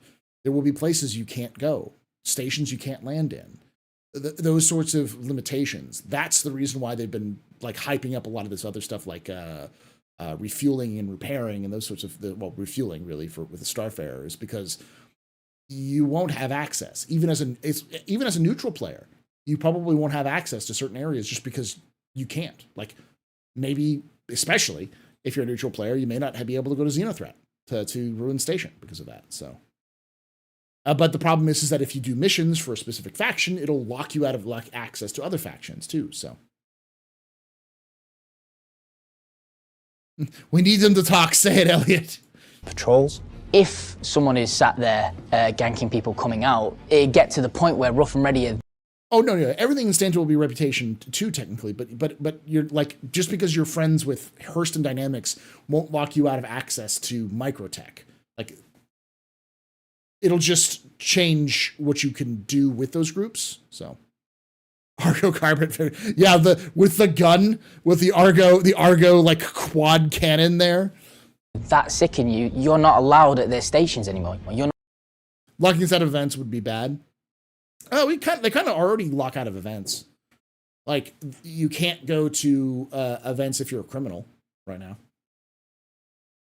Not allowed to refuel there, land there, rearm. You go anywhere near it and they will shoot you down. You can gain and lose reputation with the gangs, and they own various locations. Are you going to be able to go to this station because you've destroyed an entire settlement where rough and ready work? You know, you kill this person. How's that going to affect your long-term reputation? What you do really impacts where you can go and people's response to you. These kind of things will not stop that gameplay, but will heavily discourage it. Basically, the goal is that it does feel like a lawless experience compared to Stanton. So what did we learn this week? Well, we learned that the preview channel is a great new way to do smaller, more curated experiences that don't require the entire persistent universe builds of the PTU leading to a direct release. That the playground allowed players to experience a slice of extra legal life in the actual Pyro system. And that the results of this test are being used now to inform the direction of your next Pyro experience. So for Inside Star Citizen, I'm Jared Huckabee. Thanks for letting us share the process of game development with you, and we'll see you all here next week.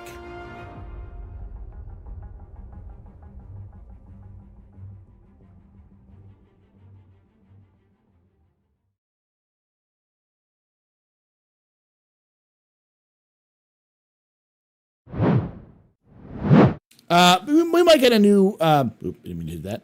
We might get a new Pyro playground over Christmas, but yeah, so like we're not just going to get, when Reputation comes in, it's not just going to be for Stanton. It will also be for all of the, or for Pyro. It'll also be for all of the organizations in Stanton. It's just your organization rep in Stanton is going to be more black and white.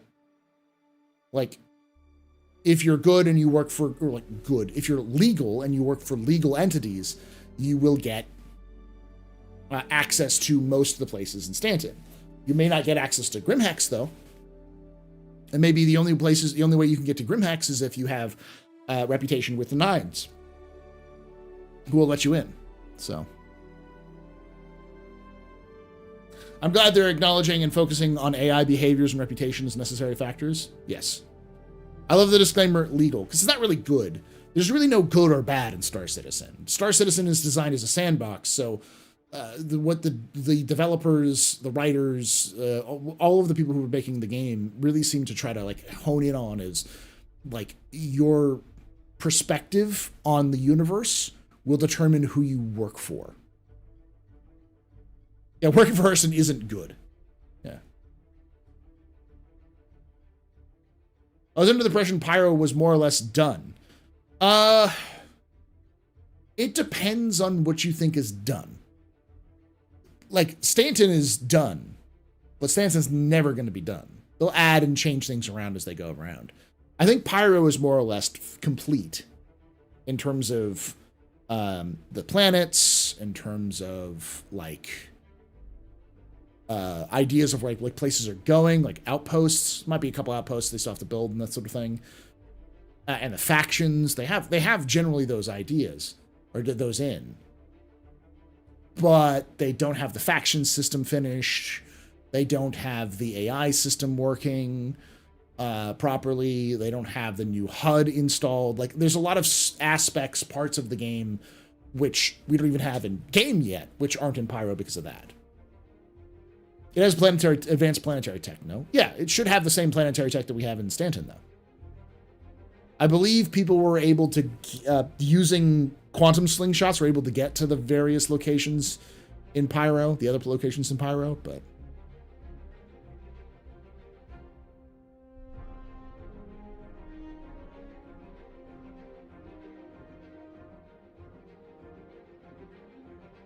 The house is built, it just needs furnitures, yeah.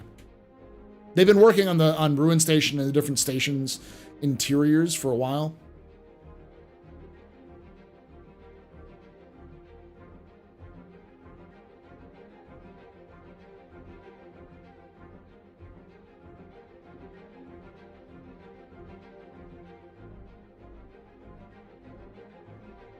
I mean, Luna Maria, Stanton is still a work in progress.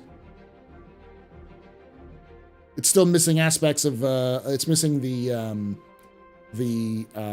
air and halo stations. It's missing the air and halo. It's missing outposts. It's missing tons of stuff like that.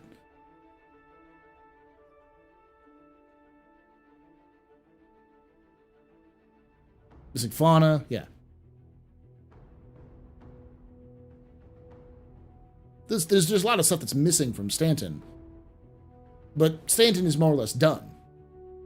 Like, you can go to all the planets, you can go to all the moons, you can interact with most of the different factions that are involved. It's just the detail, not all the details are in. And I think it's the same way with Pyro, and has been for a while.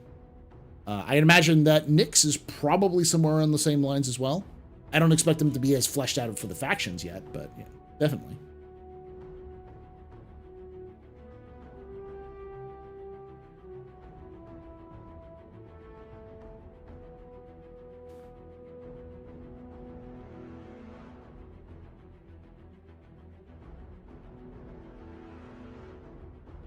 CIG kind of needs to admit they're a live services game. They're an MMO. All MMOs are live service games. I hate asking you when, but them space cows and whales, bold to show them off, and me thinks, do you think next year? Almost certainly. I think when Squadron is out. The reason why they likely haven't put any of that stuff in game is because of the same reason why they haven't done the AI until like 3.22. Like the new Squadron 42 AI started being added in 3.21.1. So like that new behavior's in. Hey, Slim. Now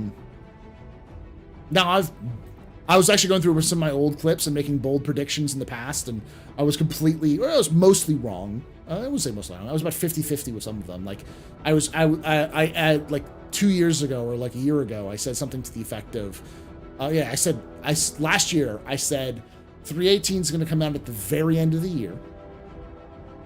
And then they're going to spend the first patch going through and fixing it. And then 3.19 wouldn't come out until May, which was right. And then I said 4.0 will come out at the very end of the year and do the same thing that 3.18 was doing. So I was right up until that 4.0. So, but I'm often wrong. I'm often wrong in those sorts of details. So I couldn't tell you if specifically when it's coming in. But if CIG wants to get Squadron 42 out next year, I could imagine them doing Fauna in with Pyro's release.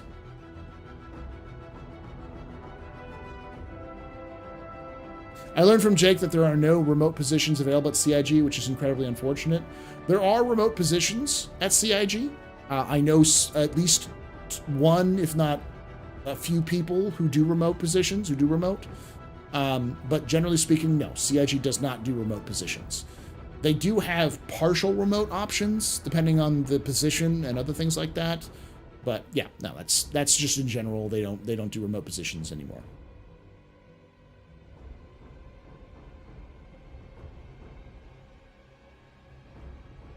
I know it's a hot button topic in the industry. I've seen more than a few people say that, that you can't, like, doing remote positions is the future, and preventing people from doing remote is bad. And most companies should allow remote, if not offer it entirely. But I also know that CIG made the call based off of efficiency. The way they develop the games requires them to be in the same room, because it's a lot more communal in how they do things. Like you have to be in the pit. You have to like talk with one another. It's a lot of team sort of aspects of stuff. But if I remember correctly, one of the things they have now is you get, don't quote me on this exactly, but I think it's 5 days. You can work 5 days remote a month.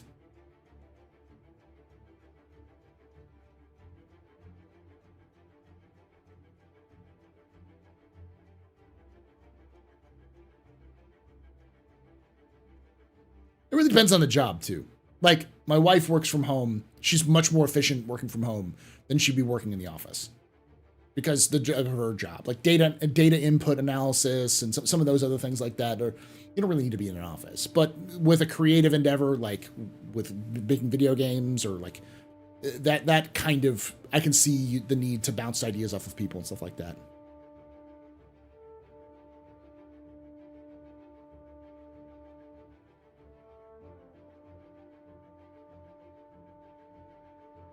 I mean, and some companies do really good. Like there's a lot of indie companies that do remote working for their developing. They do great. But not everyone is prepared for remote work because there's a lot of brain things. Like I can tell you, my computer that I'm on right now, that I'm streaming from, is also my personal computer. And I have a game computer, which I use for games, which is also I use for streaming. And my personal computer is also my editing computer. So it's very difficult sometimes for me to edit and write when I have distractions of my personal nature. So it does require a different kind of mindset when those things comes in.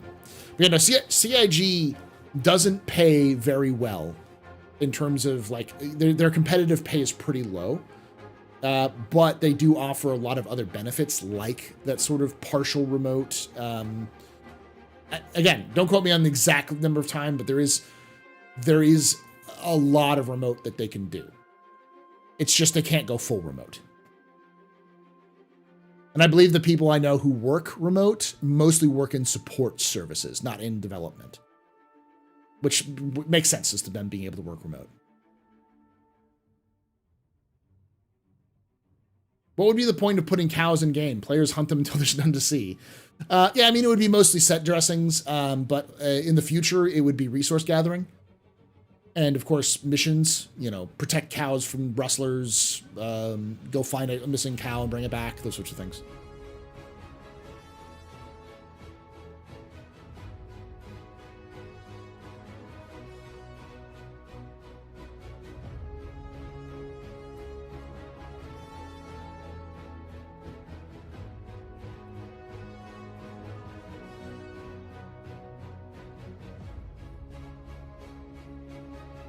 I can do both for my work. I can choose when I go in. Right now, I know a lot of that reason is probably because like places like CIG LA and CIG Austin are overstaffed. So like there are more people who work at those offices than they have space to put them in. But there's no way CIG is building a new studio for Austin and LA until after Squadron 42 is released, because they just built a new studio for Frankfurt and for Manchester, and now they just added Montreal and I think in theory Lyon, France. So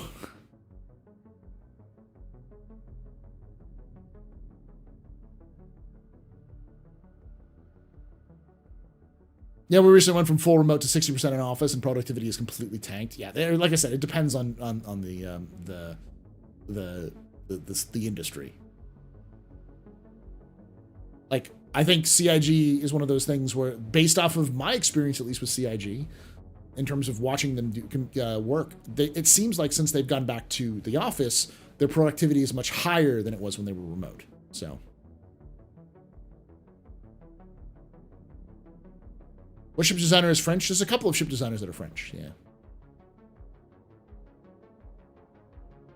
Gonna sort of try to have them open up an office in your city. With the Huns cited as the big cause of the Visigoth move into Roman land, and the analogies to the UE and the Vandul, does that mean that there is something nastier than the Vandul pushing them into UE? It has been heavily implied that there is something that is moving the Vandul into the UE, and the more that we come out, more lore that's coming out about the Vandul, the more I believe it's something that is very technologically advanced. Because the devices that were used as the blueprints for the Ibrahim spheres, which allows us to use regen, are described as not being Vandul in origin. It was something they stole, but it's not from the Zhan, it's not from the Banu, it's not from the Tavaran. It's from something else. So whatever race has the ability to mind scan and regenerate the bodies of the dead is probably pretty powerful. It's probably not the Kurthok, because the Kurthok are on the other side of Jean space. They're on the eastern side of Jean space. Yeah, I believe Turbulent has an office in Lyon, France, but I don't know if that's true or not. It's the Tyranids, it's the Flood, it's the Cylons, it's the Necrons. I'd love it to be an ancient race, like a precursor race in the same way that you see with like the fallen empires, but it's probably gonna be more like the Huns, at least initially, the concept, and probably evolve from there. Kind of like an additional steps, like another kind of maybe like the Vandul, but unified. Instead of it being different like clans, it's one big group.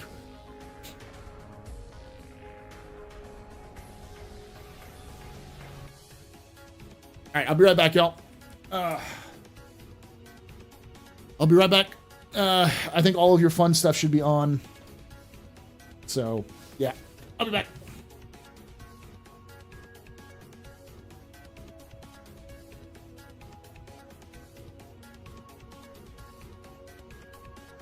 Weapons free, y'all.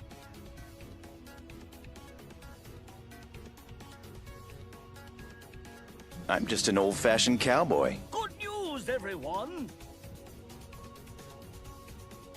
2 words. Distress bacon.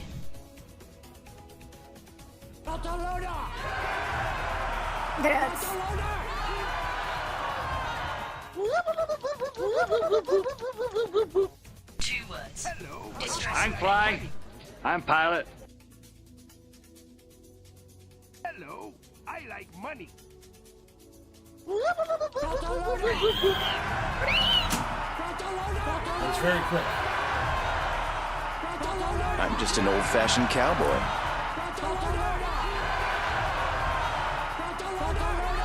I'm just an old-fashioned cowboy. Yes, the teacher is gone.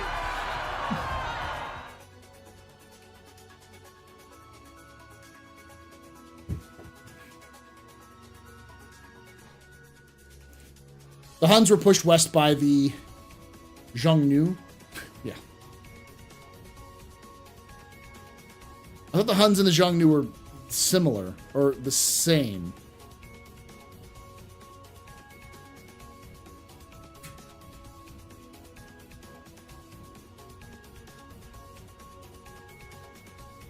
Mr. Shelley, 2010 has been throwing airplanes again.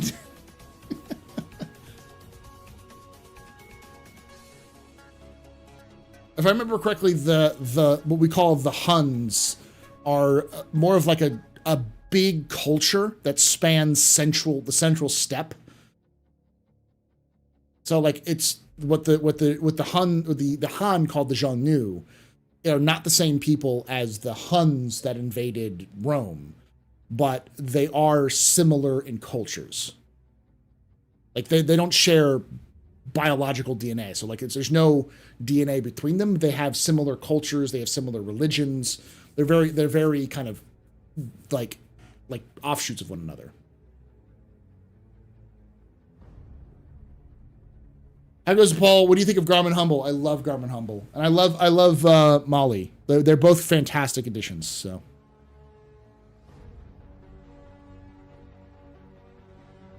They also elongate skulls. I think that was South America. Weren't the Huns just a collection of conquered Mongolian conquests? No, the Mongolians were after that.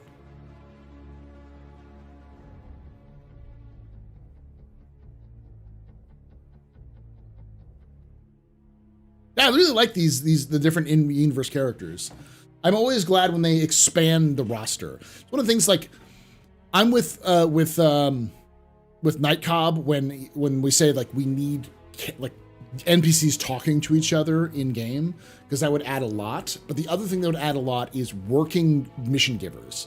Even with a simple like 5 or 10 mission chain, would do really well. Like, we already have one with the Arlington mission stuff, but like, I mean, going to you know, what's his name? Can't remember the name of the guy for the Arlington missions, but you know. Hey, Zivli.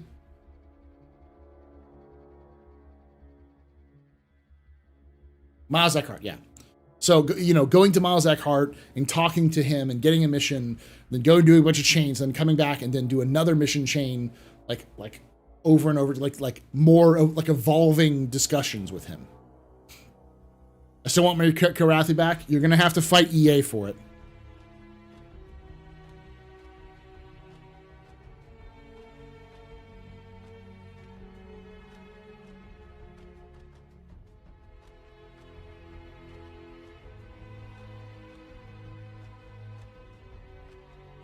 You're just doing some bounties with him with the notorious Annabelle last night? Nice.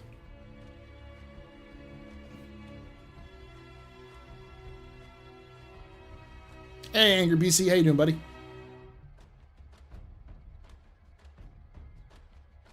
He has the magical ability to spend space-time around his shot glass that can't be spilled.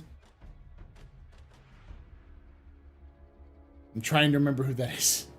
Oh, you mean... yeah, I get what you're talking about. Have you tried out Seas of Origins yet today? A lot of buddies said it was running poorly. I haven't, but yeah, that tracks. I've also heard people got onto some servers and they did really well. Generally speaking, until they get server meshing in, pretty much all events will run poorly.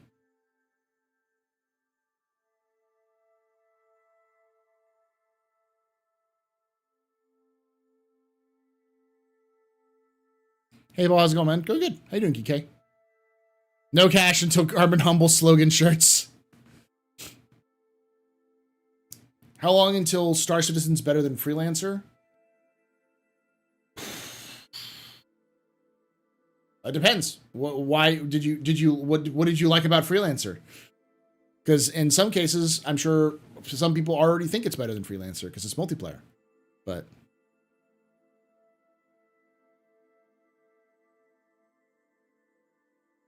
basically, until events can run them mostly on their own mesh. Effectively, yeah.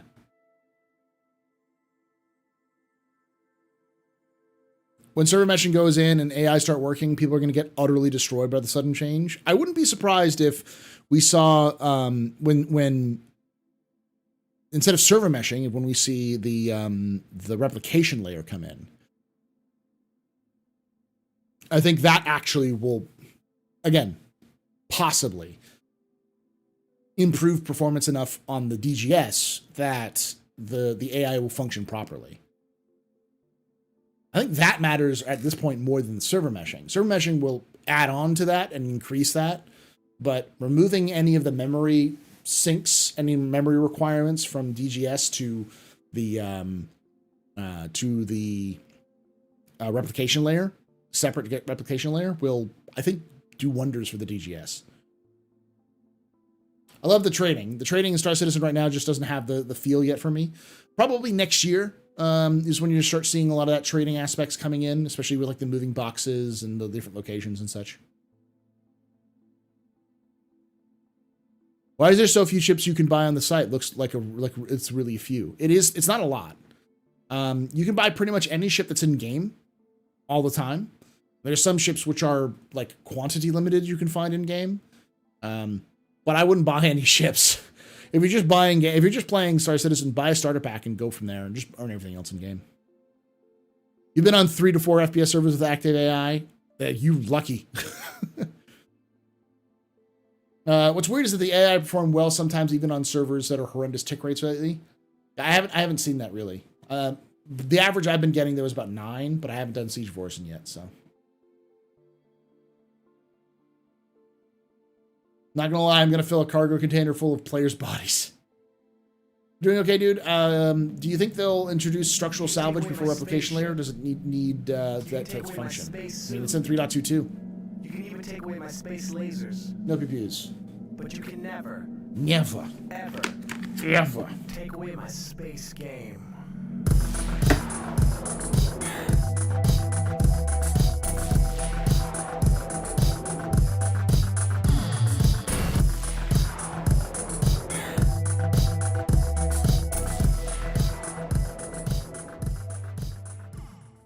Cindy Sanderson just resubscribed for 18 months. Evening.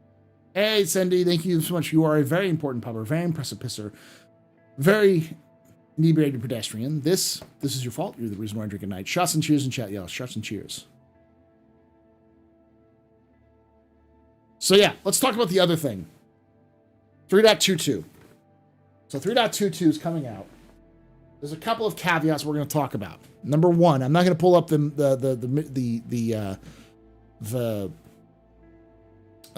patch notes because it's not, but it's an Evocati. So it's being tested in Evocati, and there was some mention that it might go to Wave 1 PTU today or tomorrow. So they may be moving into Evocati quickly, or out of that quickly. Did we see Sandy at Citizen this year? I saw her. Yeah, she was there.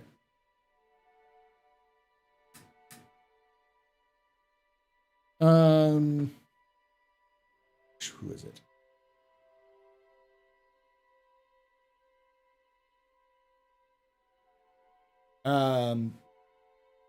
The thing is, the only thing that's really in for testing right now for 3.22 is structural salvage.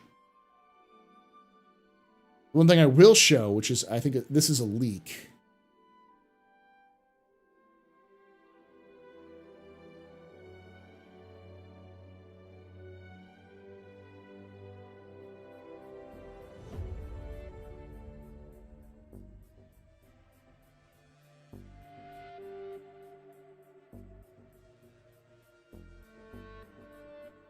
Which is the claw.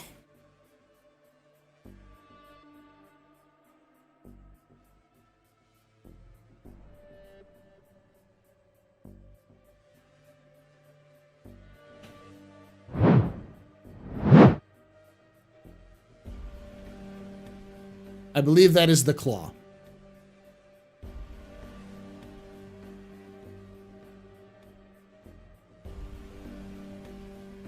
For the Reclaimer. I'm doing SO right now, and a FPS server and AI are locking onto you even from 100 meters away.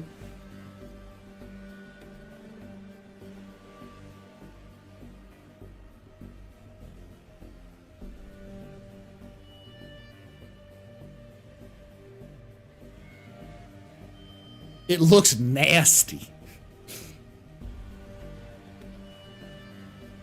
I'd let it grab me.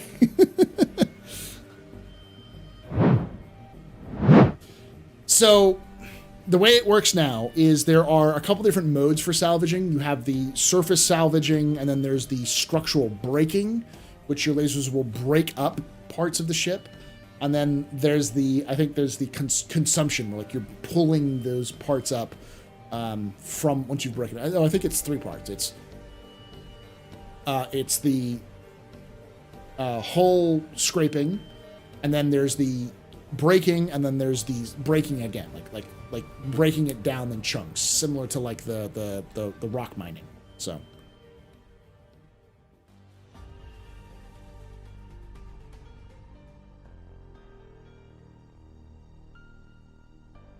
it looks really evil now. I love it. Munch, crunch, and laser. Yeah.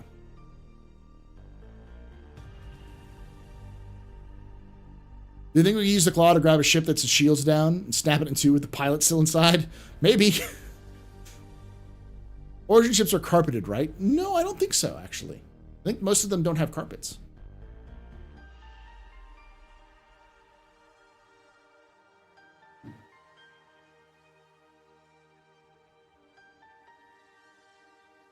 The Vultures are rumored to have 14 SU buffer before you go down to make RMC boxes. Reclaimer is rumored to have 320 per turret. Okay.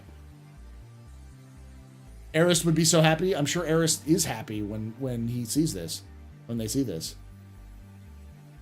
So yeah, so that basically they've unfucked the Vulture and the Reclaimer from having to like forced multi-crew aspects for them. It's still going to require it, but won't be nearly as much.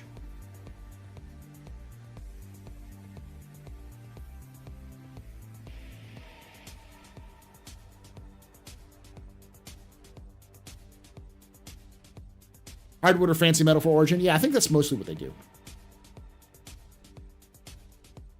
But I believe everything else is not in 3.22 yet. So like the new heads aren't in there. The all of the other parts that they're in 3.22 or planned for 3.22 are not in there. Let me pull up open Star Citizen.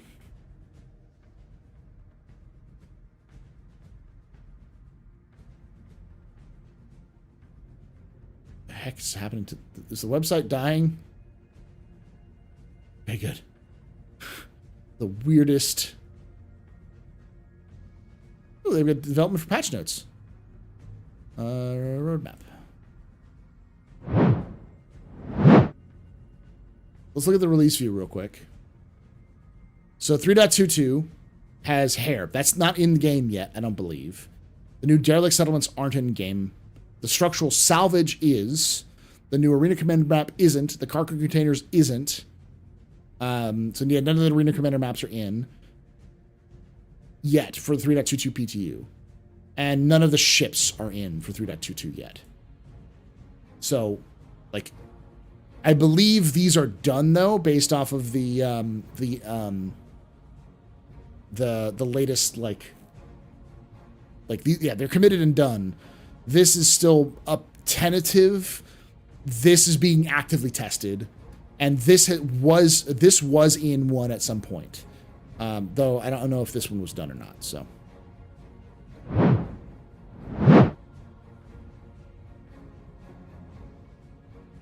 Replication layer in 3.22. The replication layer was also tested by Eva Cotty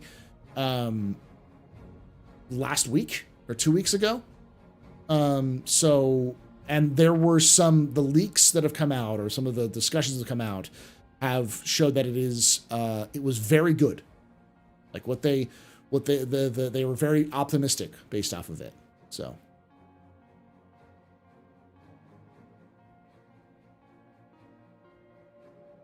AC is going to be a great place for people to play and practice their skills in game.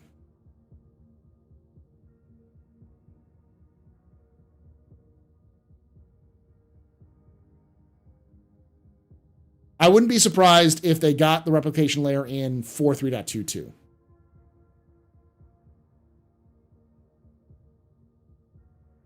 But we'll have to see, because they haven't tested it but once.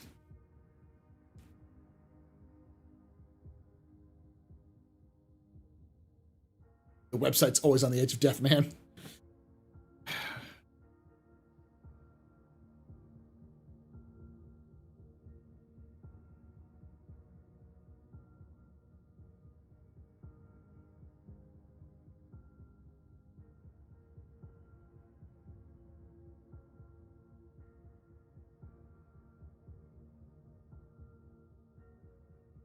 Yeah, but they want to risk another PES patch this close to the end of the year break. That's a good question. We don't know, but we don't know how much the replication layer is actually done. Because, I mean, it's supposed to have come out in 3.21. That's the reason why 3.21 was called 3.21 and not 3.20. People forget that 3.21, they got the name because it was supposed to have the replication layer added to it. And it seems like, I'm just going to say it. It might be different. This could be the case, but CIG delayed the replication layer so people could play Pyro. They did it so they could claim that they got Pyro in the game before the end of the year.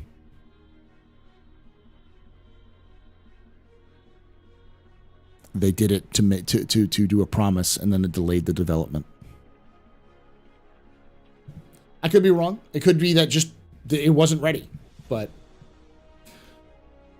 seemed like it was a way that they could test the whole preview thing before it happened. I mean, it worked. CSG's about to make more money than they've ever made in a year.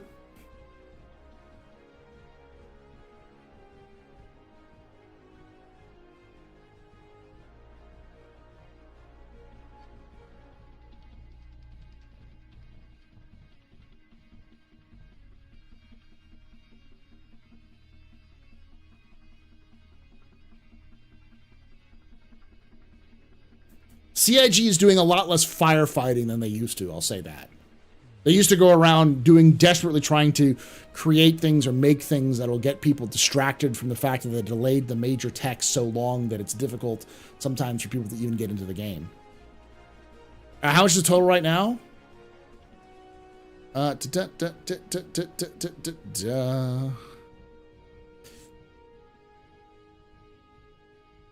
It is at 1.8 million. They made 20% more money in November thus far than they made last November. So to beat what they made last year, they only needed to make 6 million. And even at their lowest, they made 3 million was the lowest they made, and that was the dead of August. February was 4 million. Their lowest December was 6 million in 2020. 11 million, 6 million. The last time their December made less, their December late made less than 6 million was December of 2016.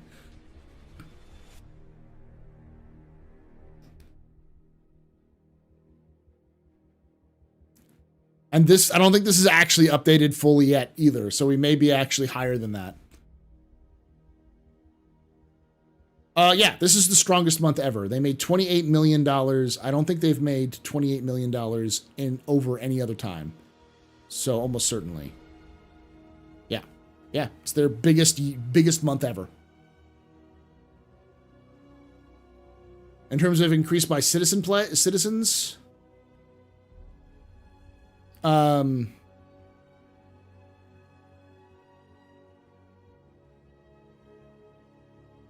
more citizens signed up this November than signed up last November. However, only 600,000 people signed up in 2023, whereas 871,000 signed up in 2022. So there was a much higher buy-in. May was the biggest year for them. It was 175 million in 1 month. They only got 91 million in November.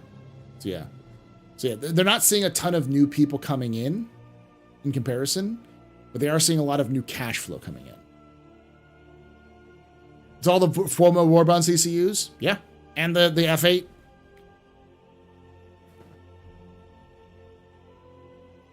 The F8 killed it for them. And then CitizenCon was good. Best CitizenCon they've ever done. And then they did Pyro preview. And then they did IAE. They got a lot of eyes, which means a lot of people came back, is what it seems like. I wouldn't be surprised if there isn't a lot of people in this chat right now who only came back in the last year or so. Maybe came back in the last month from being on hiatus.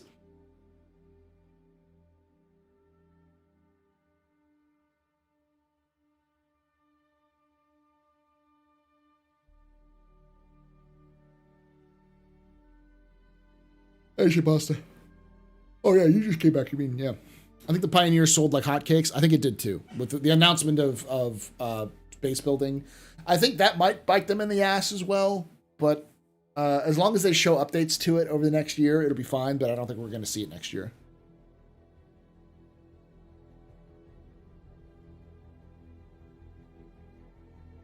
My guess when it comes to like ammo, in terms of like how you're going to resupply certain weapons, they're going to have spots on the wall that'll be that sort of thing. Hey, a tip. French Tickler tipped $100. Jesus. Was great to see you at the con. Wish we had more time to hang out. Hey, French Tickler. Yeah, it was good to see you again. $100. Okay. Thank you. Yeah, that guy got tickled for sure.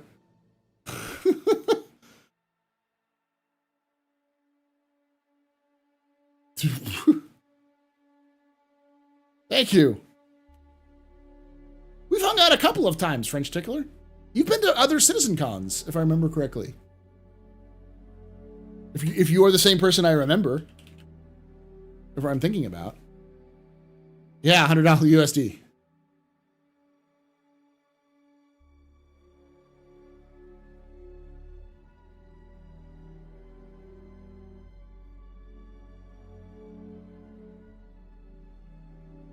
Yeah, but this time we didn't get much time. Okay, well, thank you, buddy. You didn't have to, but thank you.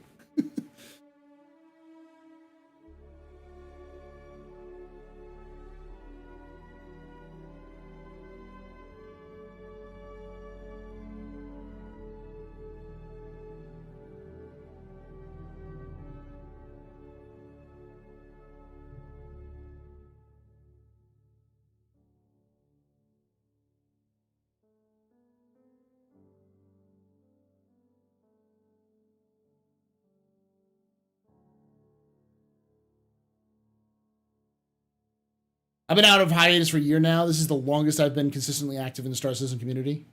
Yeah. Hey, Macton. But yeah, so like, there's been a lot of crazy leaks. Like, again, always take leaks with an understanding that the people, if it's not in the code, they're talking to people who may or may not have any idea what they're talking about. They could even be random people who just convinced them that they were employees. They could be former employees. They could be, you don't know who they are. But based off of a lot of the rumors, or I'll call them rumors, that's really what they are.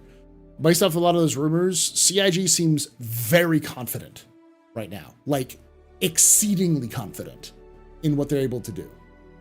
They're pretty sure they're able to get pretty much everything they saw, or start adding a lot of the stuff they saw at CitizenCon in like March. With stuff being completed by like Q2 by Invictus next year.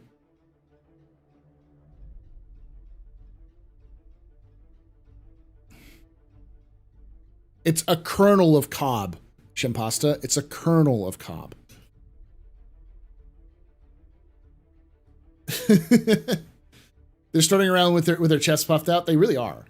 But I mean, I think they're also just excited. I think CIG is very excited for what they're able to do. Do you think Star Citizen will ever do Twitch shops? They have a pretty good working relationship with Amazon, so I imagine so. They have to kind of work on that, though, so yeah.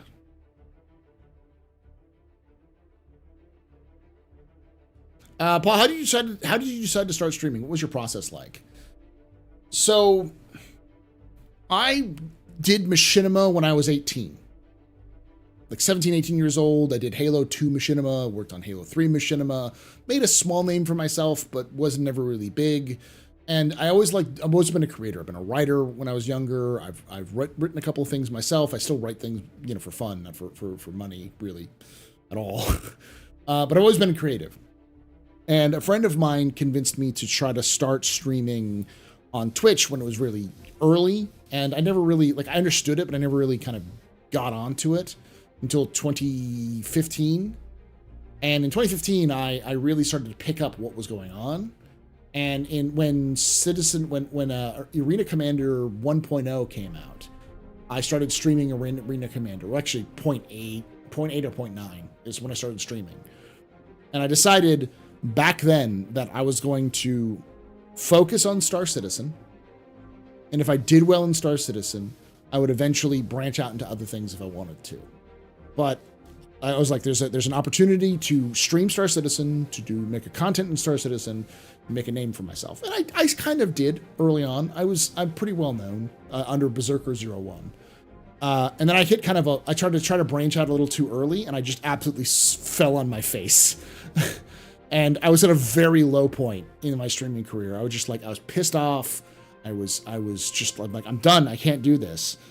And it was my wife who came up to me and said, "What's the matter?" And I'm like, "The branding isn't working. Like I just don't like it." And she's just like, "Then just start again.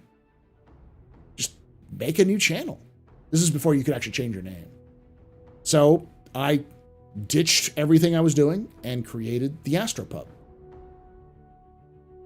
Worked with some people, some friends of mine who helped me out with the branding, some of the original ideas. A lot of stuff came from me talking to friends like Rockies, who was the one who's like, I kind of asked him for like the help, and he was like, "You're good. Everyone likes you, but you don't attract people." And so me and him, he's like, "You need a hook." And so I kind of came up with this idea of the helmet and dancing when people raided or when people subbed. Just because it was kind of an energetic, and it was like the idea of being like, it's a party because it's a pub, you know, it's a bar, people hanging out and having time. So that worked.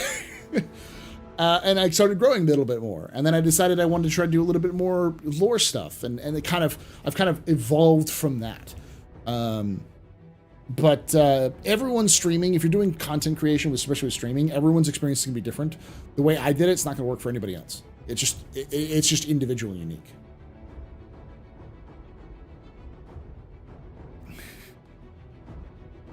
Grakis.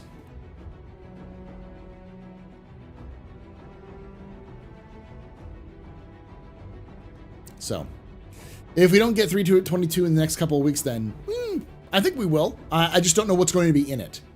My guess is they seem to be really pushing on getting structural salvage in. So my guess is we'll get structural salvage. We'll probably get the haircuts, because I've been seeing some of those floating around. We'll probably get a handful of stuff. We may not get all those ships, but... Oh, the smoking jacket. I still have that.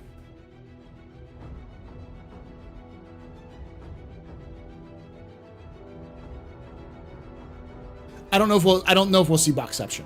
I haven't seen anything about that. Back had to check on Bruce. It's a cool. Wait, were you the one who asked me the question about how I started, or is that somebody else? Oh, it was David Dell. Okay, yeah. I still think that CitizenCon next year they will announce Squadron 42 release date. I think, yeah, maybe. I think CIG is planning on releasing Squadron 42 next year. I think they're going to release it at or around CitizenCon.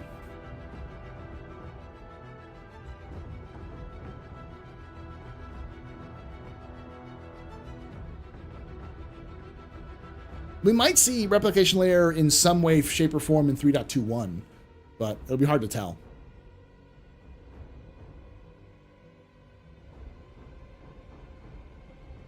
Because they've been actively testing replication layer, and if they do a preview channel with the replication layer, it might go well. From what it seems like they were saying, it doesn't feel like they have to, like, it's not something that's front end, it's back end. So it's more of just turning it on rather than having a patch for it.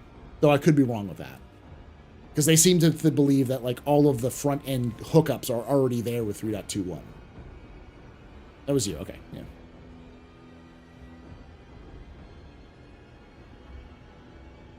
Well, there's a couple of things. First off, John Crew gave it away by saying that the Idris was going to release when Squadron 42 is out, and then also said that the Idris was 12 months away.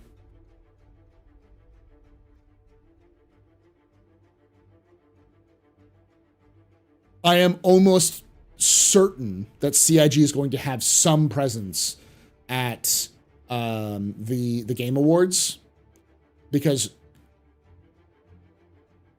there's too much hush around it. I don't think they're going to announce a release date for Squadron 42, but I do think they'll drop a smaller trailer. Like, because what we got was a 20-minute video. I think they'll drop like a 3-minute trailer for Squadron 42 at the Game Awards. So it won't be really like new for us, but it'll be new eyes to see it. And then they'll do I think they'll do a Squadron 42 release date announcement at either Invictus or at Gamescom next year.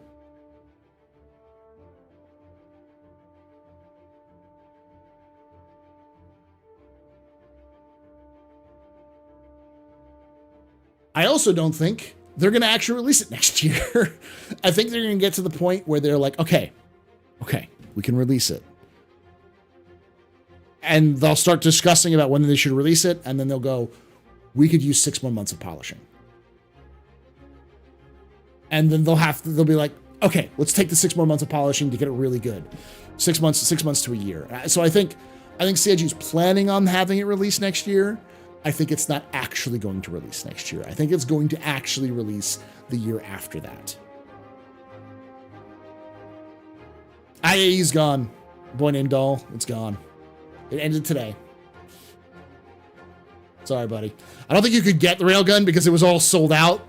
I think the Immobiles bought the entire. They literally did the meme. I'll take your whole stock.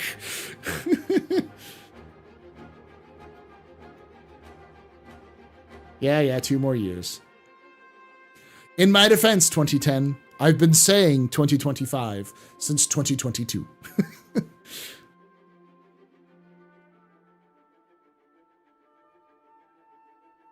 You were just there. You can still get the railguns. Hey, maybe it's still there. You can go check it out there then, boy named Doll.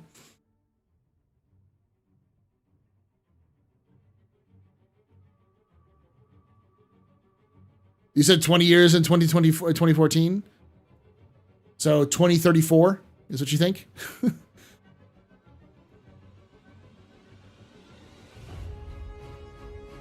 I'd be okay with that. More polish optimization, the better. Mobile's getting in the guns. Yeah. I saw some content creators watch the Squad 42 and comment that they saw was done, but not with the kind of game or story to get excited about. I hope the new trailer solves those unfamiliar with Squad 42. What do you mean by it, Rex? Some creators watched the Squad 42 trailer and comment was that they saw that was done, but not what kind of game or story. But what do you mean? I'm not kind of getting that.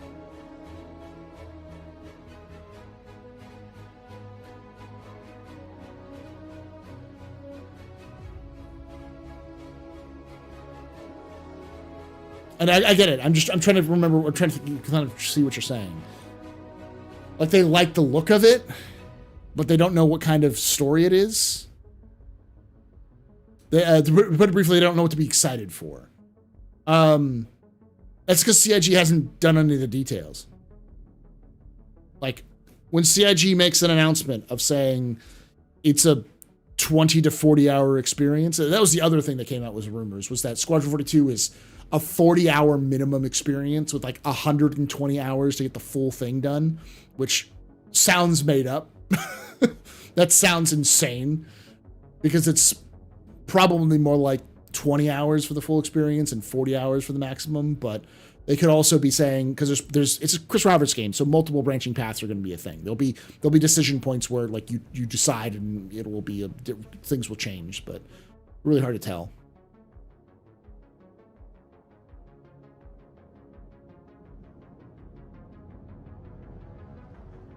Yeah, they had no backstory. They were like, this looks good. This looks good graphics, but makes no sense. Why are we here? Because CIG is really good at creating a universe and really fucking terrible at explaining it.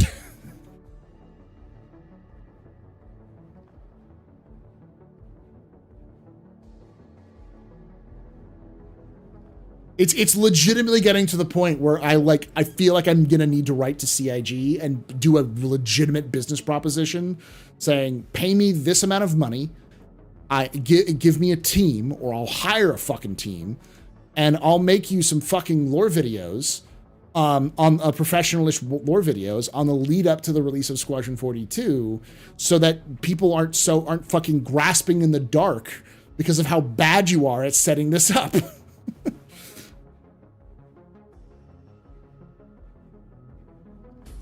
Not a trailer, but like the idea would be, in my head, the way that would work. I've thought about this a lot. So, a kind of documentary-esque, like one of those pop history documentaries on the History Channel or other places where you see like a big room with some artifacts, or like a big white room with a big screen, and you have some famous actor like, hello, I'm Leonard Nimoy, or I'm Patrick Stewart, or or I'm whatever, Patrick Swayze. It doesn't matter. Like those like some like actor who goes up and starts presenting, and then they cut to like historians who talk about it, and they have reenactors who reenact it, and they talk about, it's all edited with like slick edits and that kind of stuff, that sort of thing. But instead of doing that, do about 5 to 10 minute videos, which each hit on the major points that sit in the timeline, like the lore timeline they've done. And then kind of releasing them as like individual episodes over the course of about 12 months. And as the kind of drip feeds the background, so people can watch the whole thing if they wanted to, and get the whole backstory. Did they do that for Starfield? No, they did do a bunch of lore drops, but they didn't do a bunch of videos on it. No.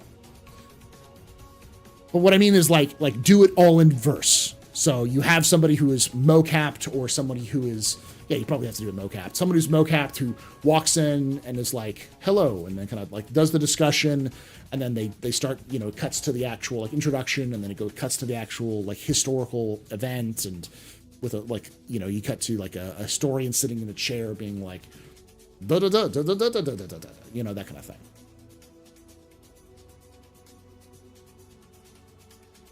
Because they love their in-fiction shit. So like that's what I would be kind of pointing at.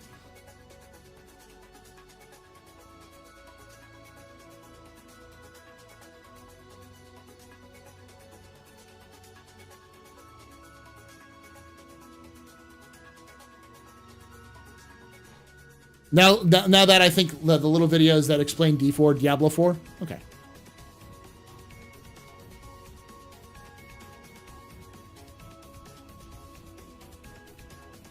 You need to be a holographic of the mobiGlas for history articles in the game.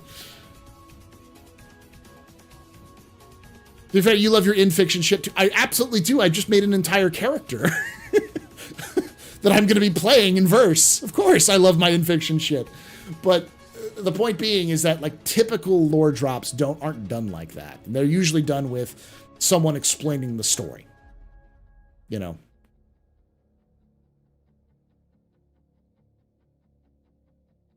What they need to do is get players from Star Citizen who are kind of older to do a Halo 3 Believe style campaign where they reflect back on the war. Yeah.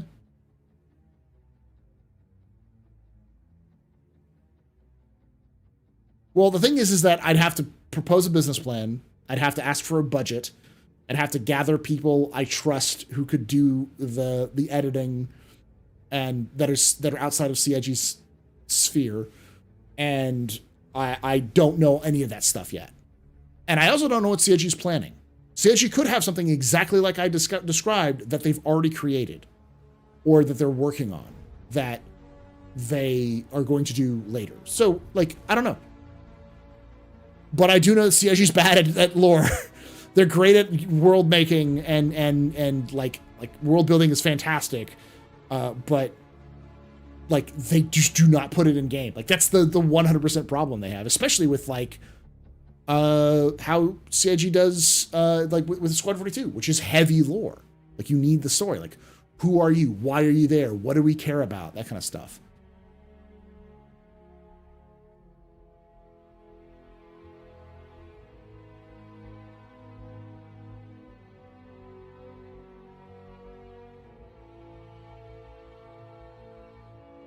Okay, but you get to tell us if they take you up on it, but not any details. If I propose this, none of you will know.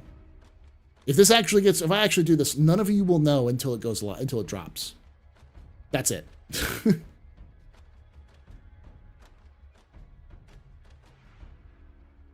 But then again, I don't think CIG cares yet, because I don't think CIG is in the stage that they want to care. My biggest problem is that I think CIG often has this problem where the prioritization can sometimes be off. Like they're really good at the big problems, but when they get down to the details, a lot of those details fall off the side. So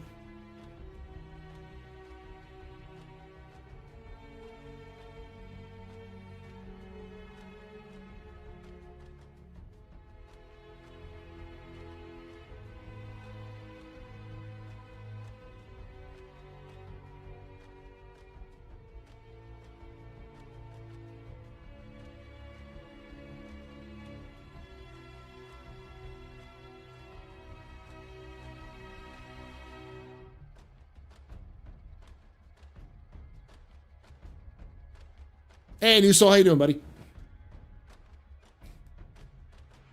I'm going to commit myself before this week is out to finishing that script and recording it, and so Uriah can get it done before the end of the year.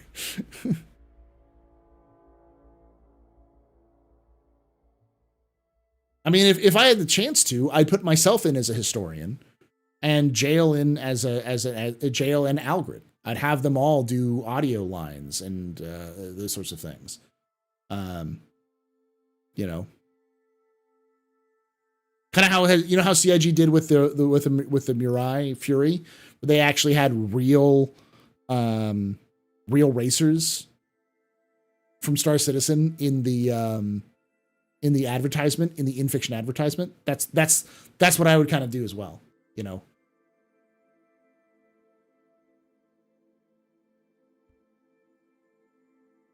Oh, by the way, I'm running with your idea to put the system maps on the back of the UEC coins I'm making. I would, if you're looking for ideas, I would say Sol, Croshaw, Terra, Stanton, or Farron. Almost certainly Sol, almost certainly Terra and Croshaw. But if you only have 3, then those are the 3 I'd put down.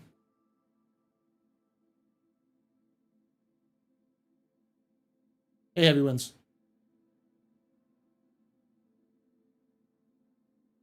Just got to get Algrid in a studio where you can record, like with good audio quality.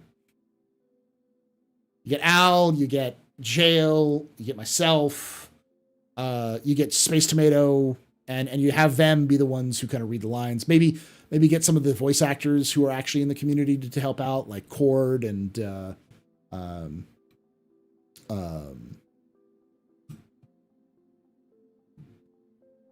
Trendane.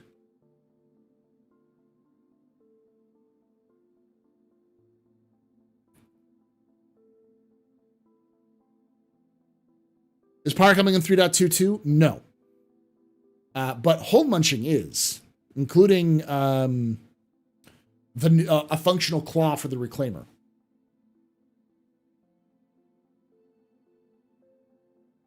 It'd be like those talking head type history shows. Yeah, exactly.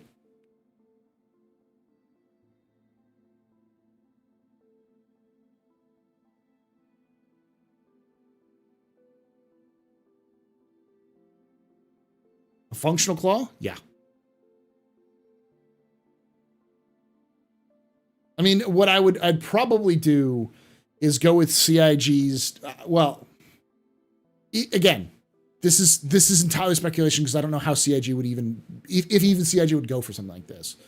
But I would go for it almost completely community created, but getting somebody, because this would require use of their mocap studio. So it wouldn't be able to be done until after they're using they're done with the mocap studio. It would probably have to be done in about a day, with very little pickup shots. But again, if you're doing 5-minute videos over, for 12 videos, that's what?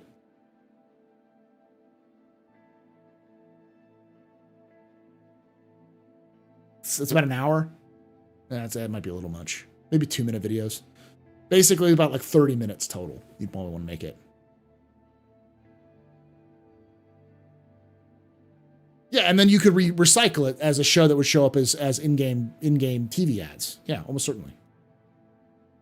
I'm surprised they haven't utilized the Arc as a story device, at the very least for missions. I think the Rantapoop that needs to be categorized. Yeah, I mean, well, yeah, you could definitely do something like that. For mocap, you even have to consider the height of the actor if you go full body. So yeah, but you'd have to go with CIG's, with the CIG stable of actors, or hire an actor who kind of gets there. And I don't know how many. You'd have to kind of look at the actors that we have in the community who would be good for it. Like Anna would be great. She's part of the community. She already works with CIG. And she could probably put on a good British accent as the hostess, that kind of thing.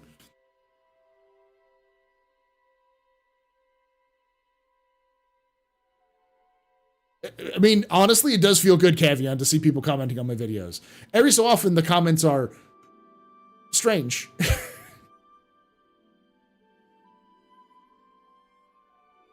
Like people complaining about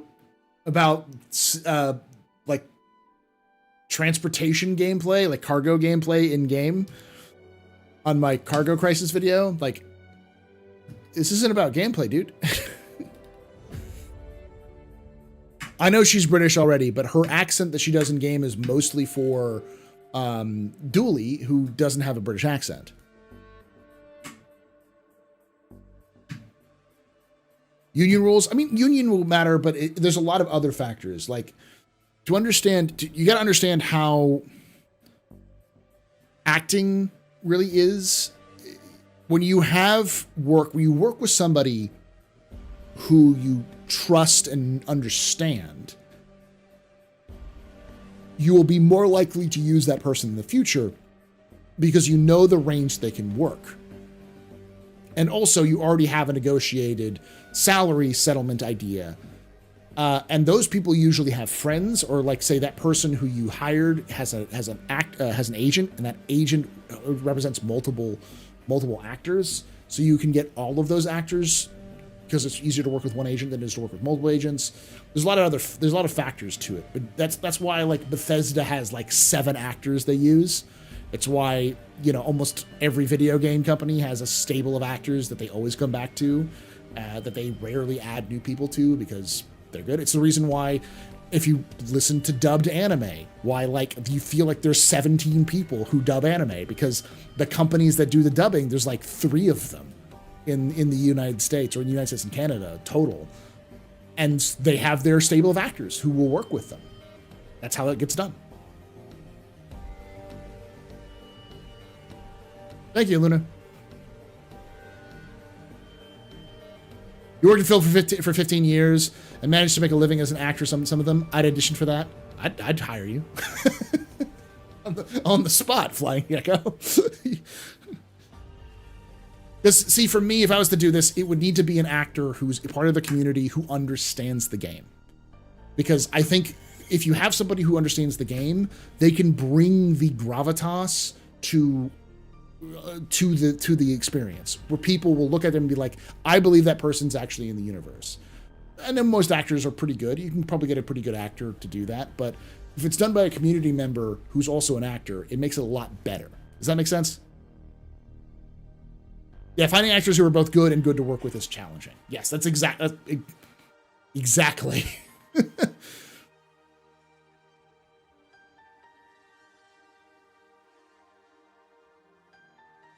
Just don't let the Aussies into space.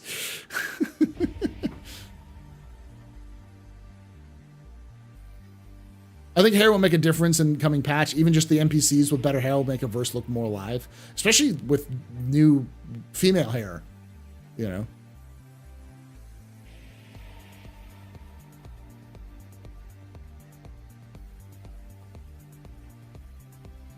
But I realized I didn't explain Angry why I'd say those things. Obviously, Sol is the capital. Croshaw is the first system that was ever discovered by humanity, and Terra is a huge system, and, you know, it makes sense. It's like one of the biggest systems in terms of population. So it would be like putting, you know, for America, if you put like cities in America, it would be like putting DC, New York, and or like Boston, DC, and like LA on the back of money, which, you know, would work. That Karen haircut is going to go off. Terra's the unofficial other capital. Yeah. Hey, First Tasty. I did just see the leak of the new AI. That looks great to get bunkers, if bunkers worked. The new AI is in 3.21.1. It's just the servers suck right now. Hey, what's up, Beyond the Verse? How you doing there? Why am I blanking on your name? Starts with an S, and I feel bad because my brain is fried. How'd it go? Solus, right.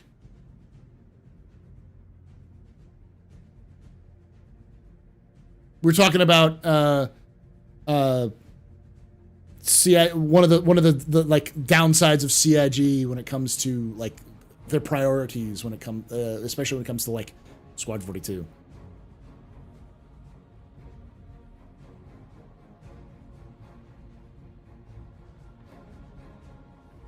The AI was hunting you down on Orison earlier. I've heard mixed results. I've heard some people say that they were absolutely brain dead, and other people said that they were getting sniped at 100 meters.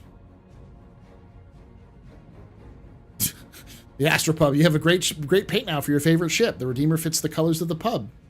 Hate you all. Absolutely hate you all.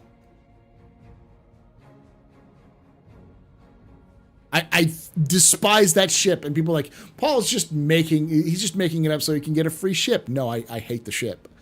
I fucking hate it, y'all. I know it's an irrational hatred. I don't care.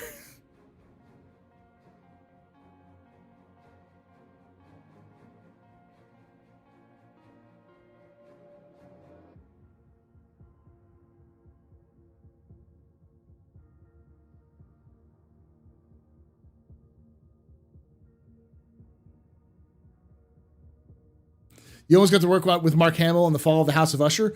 You almost worked on the Fall of the House of Usher?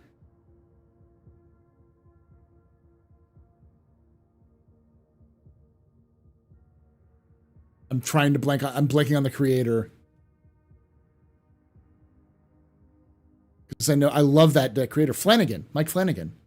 I love Mike Flanagan. Dude is insane. He's working some shit out with his work, but he's great. What's the Fall of the House of Usher? So it's Edgar Allan Poe the series. It's in theory, it's a take on the Fall of the House of Usher, which is a book by Edgar Allan Poe, but it's really more of an adaptation of all of Edgar Allan Poe's work into kind of one big story. And it's done by Mike Flanagan, who did The Haunting of Hill House and The Haunting of Bly Manor. So a lot of people see this as like the third in the House trilogy, because each series he's done is kind of had that same kind of, let's take an old book or movie, which has been really beloved, and then turn it into a series. And so he did The Haunting of Hill House, which is based off of The Haunting of Hill House, and House on Haunted Hill was the movie that it did, which did really well. And then he followed that up with The Haunting of Bly Manor, which is trying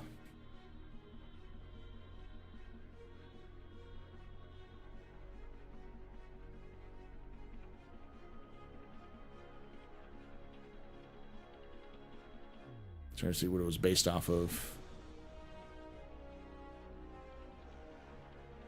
Turn of the Screw. It's an adaptation of The Turn of the Screw.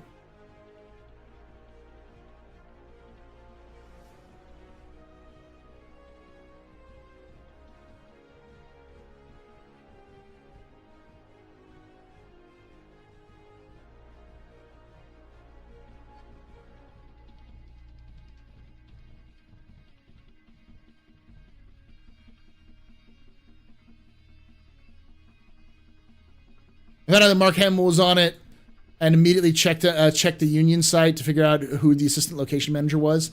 I'd worked with him before, and I knew he'd hire me, but they already had their full-time crew, so I'd only work like 1 day a week to do if I did the job. Shit, that would have been great. I mean, I would have been asking you exactly what it was like to work on Mike Flanagan's set. That would be exciting, because it's got like the cast is fantastic. Bruce Greenwood. I'm looking through the list right here. Katie Seagal, obviously, she's the wife of Mike Flanagan, so she's in a lot of stuff. Mary McDonnell, the president of the colonies, from Battlestar Galactica. It had Mark Hamill, Raul Cooley. Let's see some of the other ones that I really recognized. It's pretty much. I mean, Carl Lumbly is another fantastic one.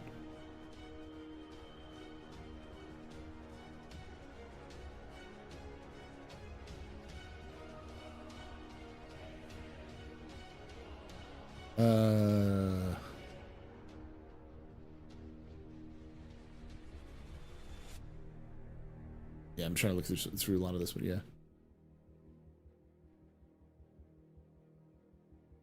You met Lyndall Hamilton while on Resident Alien? Oh, you worked on Resident Alien. That's cool.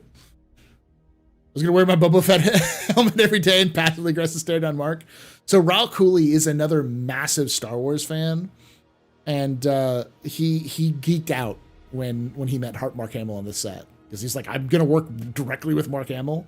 Because Raul Cooley's one of Flanagan's stable of actors that always works with him. For those of you who wonder, he's also the voice of... Malleus Cato from Bolt Gun, which is the stealth sequel to Space Marine. He plays the Ultramarine who refuses to die, Doom guy Space Marine, because he's a massive Warhammer nerd.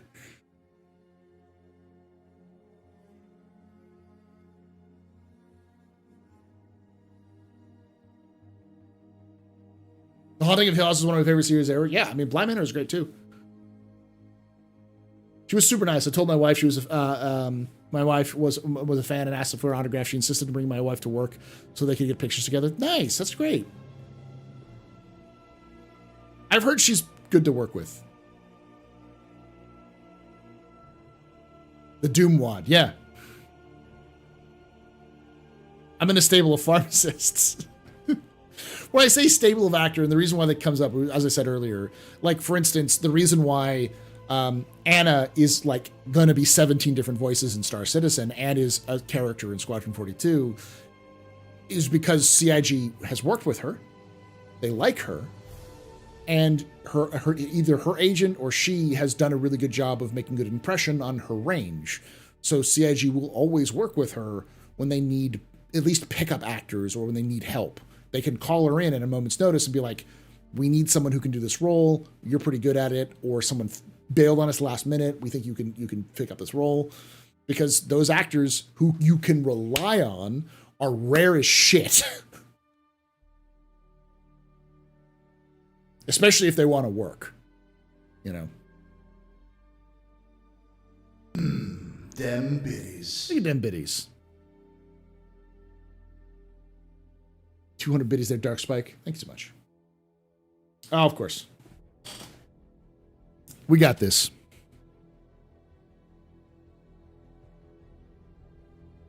Gotta wait for the biddies to go away. I was gonna say, man, I love the House of Usher. The new realization that the more recent adaptation was the Vincent Price one. Did Vincent Price do follow the House of Usher? Huh.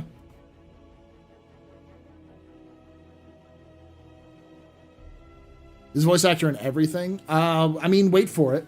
You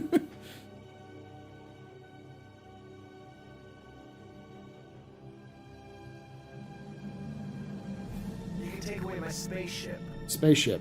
You can take away my space suit. Suit. You can even take away my space lasers. No pew-pews. But you can never. Never. Ever. Ever. Take away my space game.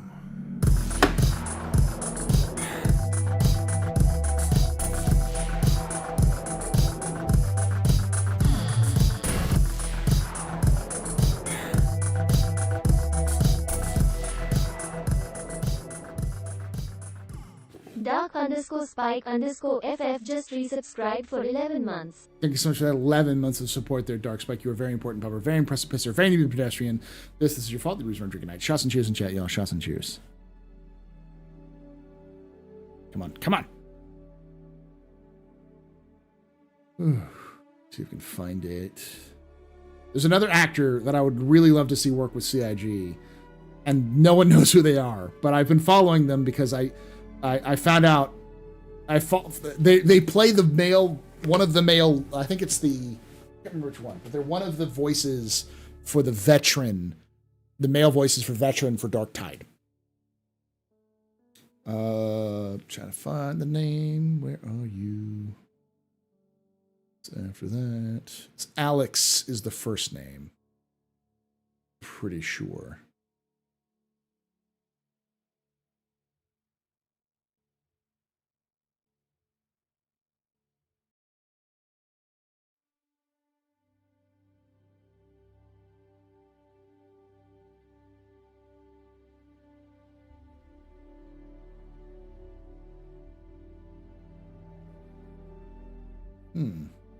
A little low down there. You sure I still follow them?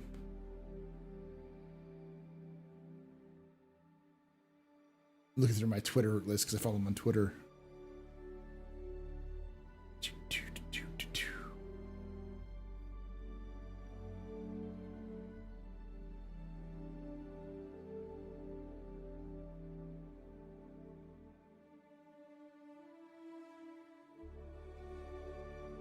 Am I not following them anymore? No!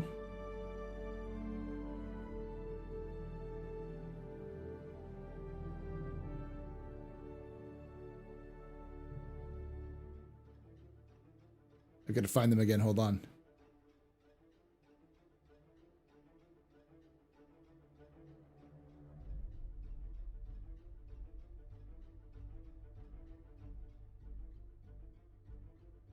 You want to dance? Alex Jordan, yes.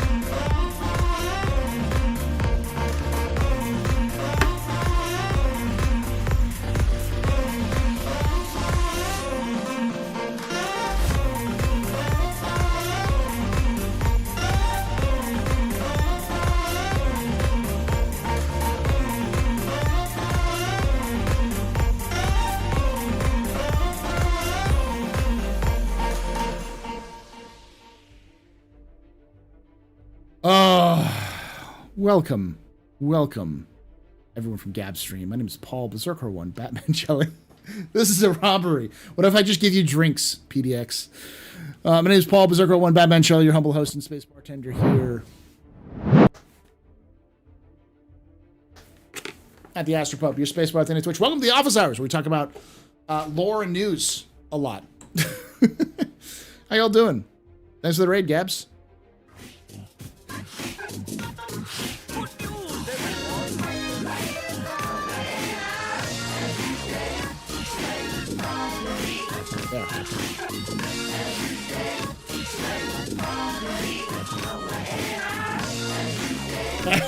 Have a good stream. Good game. Good night, Gabs. Thanks for bringing your community over. Waston just gifted 5 subs. Baston, thank you so much for gifting those 5 subs. You're a very important pupper, very impressive pisser, very new pedestrian. Thank you to Instigate, Dizzy, Sleazymeyer, Darjanatar, and Sir Mr. Penguin. Yell rock, shots and cheers. Came to watch game, but this is hot. Yeah, we don't do that right now. This is more of a news. It's more of a news and a hangout. So if you have questions about Star Citizen lore, about Star Citizen development, that's what I do here. So I'll be around for probably another 20 or 30 minutes. So Alex VO, yeah, that's the one. Alex VO, Alex Jordan VO. That is the one who I was talking about. I'd love to see Alex Jordan in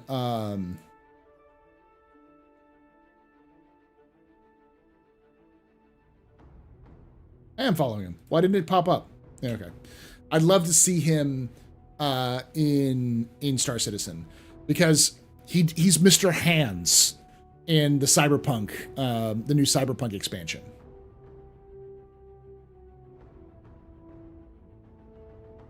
He was also in Final Fantasy, Baldur's Gate, and he was in Dark Tide. Yeah, he's fucking amazing. He streams on Twitch, and he plays a lot of the games that he's in. So he's very Anna in that kind of aspect. And because he's in the UK, I'd be like, I'd love to see him do some Star Citizen stuff. I'd love to see him pull off, a good mission giver in Star Citizen. It's not letting you. I'm sorry to hear that. Off topic, but have you played Starship Troopers lately? I haven't, but I have to poke Luton. I don't know if you'll be offended or proud that I said that. Poke Loken into playing that with me with a pub and place at some point. Clipping this. He's my favorite veteran voice too. I love him. And as a creator, he's great. He's fun, and he's the exact type of actor that I like, because he very much likes to get involved in the community that he's voice acting in. And I think if he got involved as a voice actor for Star Citizen, for like as a mission giver, he would be overwhelmed with the support. So if there's any pull I have at CIG, reach out to Alex Jordan. Now I'm going to play Dark Tide soon.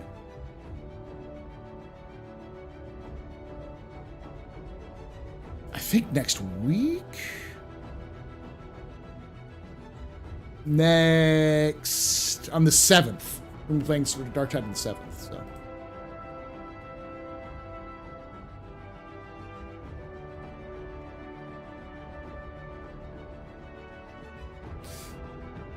But yeah, if you have any questions about Star Citizen lore or Star Citizen news, feel free to let me know. But the big topics we're talking about is Pyro. They did a video for ISC on Pyro. There's some cool stuff about Pyro in general. I mean, there's been rumors that CIG want to try to do a Pyro and Stanton combined drop with the replication layer added before the end of the year. So, and then they 3.22 is in Evocati. The rumors that it's going to release to Wave 1 PTU soon. That has hole munching in it. So, it's pretty cool stuff.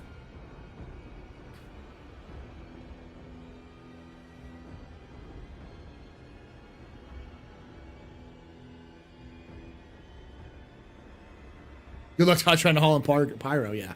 Definitely be, it's definitely gonna be a higher risk reward for hauling in Pyro for sure.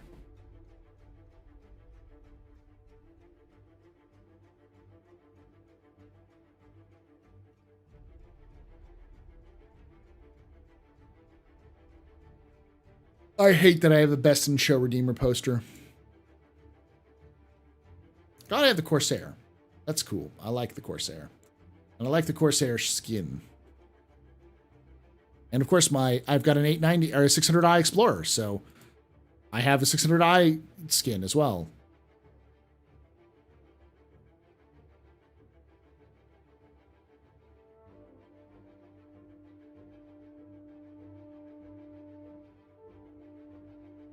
I have a 600i Explorer because I spent too much money on this game.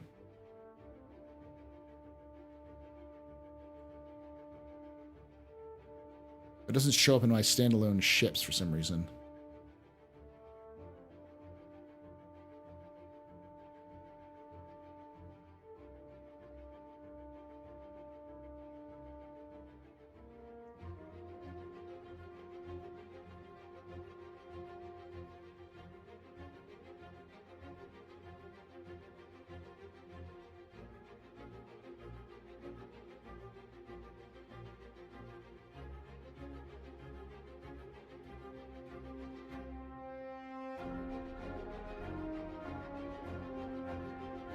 Any history with this? This is Pyro 2, I think. This is Bloom.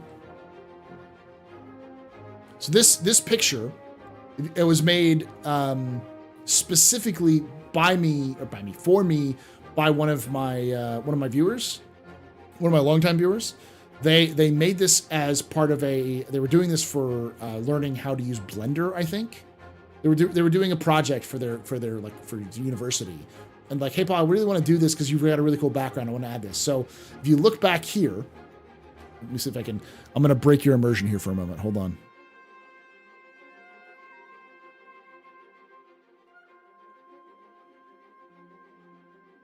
If you look at here, you see the TheAstroPub logo, Smuggling 101, the Galactic Historian, Lord of Lore, and it says, From Pyro with Love.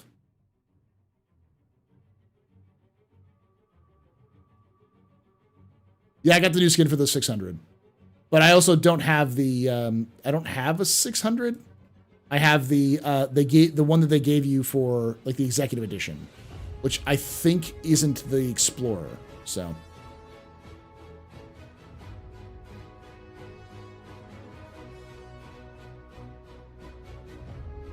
Sounds like you have to dust out the host sauce soon. Get back into Star Citizen. Yeah.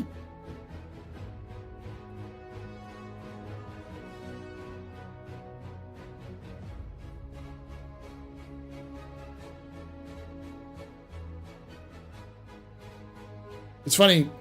Well, no. It's funny because I remember talking with X about it, and X is like, "Why would anyone buy a 600 when you can buy a Carrack?" Because the 600 is doesn't have, it has a place for a vehicle, it has its own snub bay, and it has a cargo bay. And I was thinking, well, the cargo bay of the Explorer is going to be able to hold a tank, so a Nova, so it almost certainly will be able to hold a Pisces. Then I was like, wait, then it won't be able to hold any other ground vehicle or have cargo. So that's interesting. That's not a real background. What's next? No Santa? Baston, I want you to hold on to something. Or drones. Yeah, it's just a drone bay for the Carrack. But the 600 can be soloed. That is true in terms of main weapons. Yeah, that's the one thing that we found out through our lore expeditions, is that footprint matters. The size of your ship is going to matter a lot more than you realize when you're landing it. Not necessarily for like fuel consumption or anything else like that. It's just most places can't support. I'm just an old-fashioned cowboy. So medium and the small larges, like the Valkyrie, is perfect size.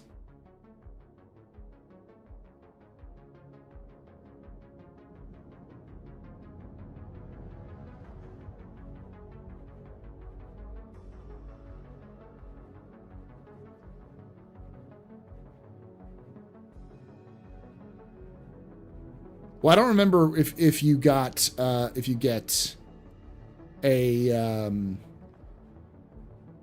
because there's certain thing you get for a certain reward for spending too much money on this game.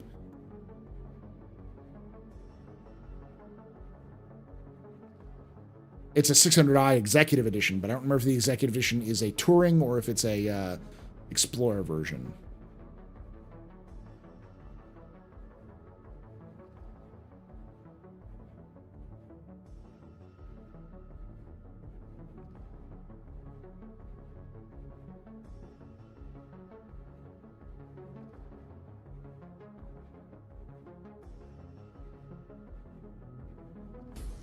Does it Explorer? Okay. So I don't have the bar. Damn. I think I still have something like a bar, but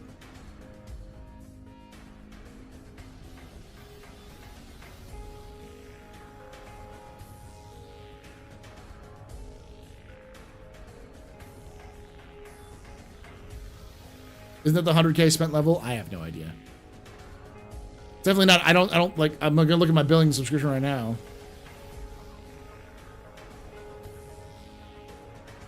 No, it's not 100K because I only spent 27,000 in this game. I say 27,000 and everyone's gonna be like, you spent how much money? It's like, I don't have $27,000 worth of stuff in my hangar. What I have is about $1,000 worth of stuff over the last 8 years, and that counts because that number counts merch, tickets for like CitizenCon, and also anything I buy that I use for giveaways. So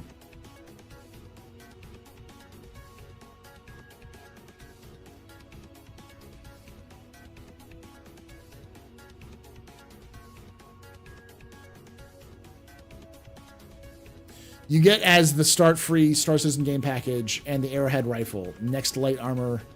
Next is the light armor set, and then F8C Lightning, and then somewhere between then someone there's a 600i edition. Okay. 600i is a good small mobile base, yeah.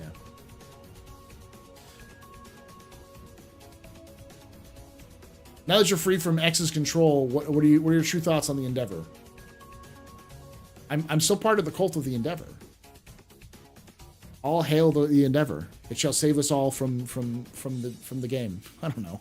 It's an amazing ship.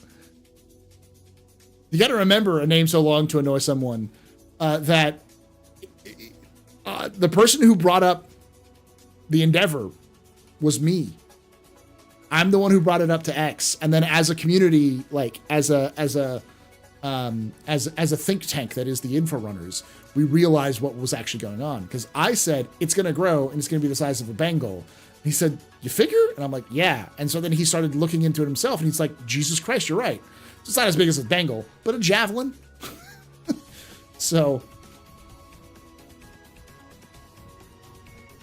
it's great if you have friends. Oh yeah. But it's one of those ships, like we say get it because it's super cheap. It's like $350. Don't get the complete pack, just get the basic pack and then earn the modules in the game. Because you don't need to pay $350. You need to pay $10. You get a CCU from, I think, a Starfare Gemini to the Endeavor. It's $10. You can melt it and buy a skin with it if you want to. And that locks it in at the price of $350. And if you can find a good chain for it, you might be able to reduce it down from $350 to even less. Do you think it'll require more than 3 people to crew the Endeavor? Oh, yeah. I imagine it's going to be a minimum of a 5-person, but to use all of the facilities, it's going to be 50 to 100.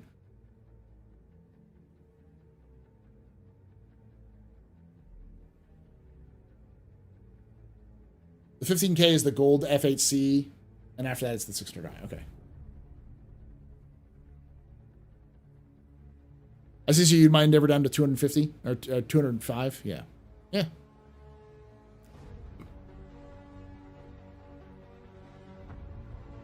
It's going to be a mobile space station.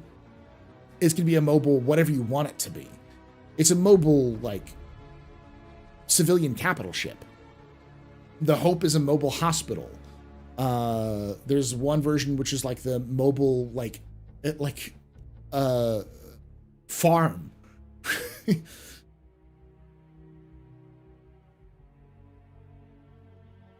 Yeah, it's definitely going to depend on the modules you have. I think to operate it is going to cost you about the same as a whole series. It'll probably take the same number of people to operate an Endeavor without any of the modules as it takes to operate a whole E.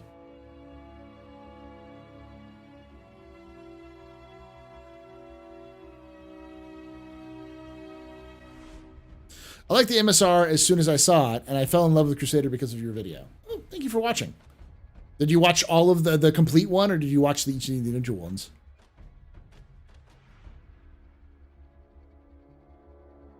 What about the Endeavor with fuel pods and that fancy scanning dish? The way I like to say the Endeavor is, I see the Endeavor as a civilian utility ship. I see it as a colony ship. I could see a Endeavor module in the future that is just moving people. Like a cargo bays and livestock and beds and like rooms or just like stacked bunk beds. It's something you do when you need to drop an entire colony, like start a new colony on a planet. Name on the Canterbury, good name. I like the reference. Swiss Army knife, yeah.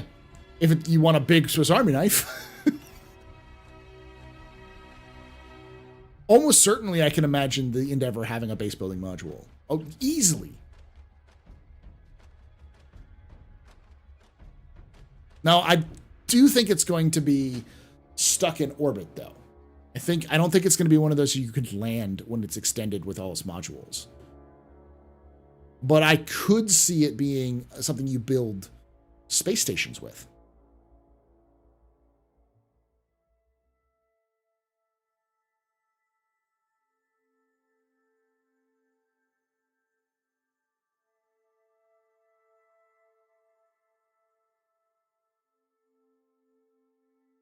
Yeah, I really hope that what they end up doing is just taking an Odyssey and making that the detachable ship. But I don't think we're going to see like the mining that would make it way too stuff. Well, the cab can, yes, but if you have a base building module on the like the like extended strut area, there's no way you could land it that with that inbuild to build that sort of stuff. So.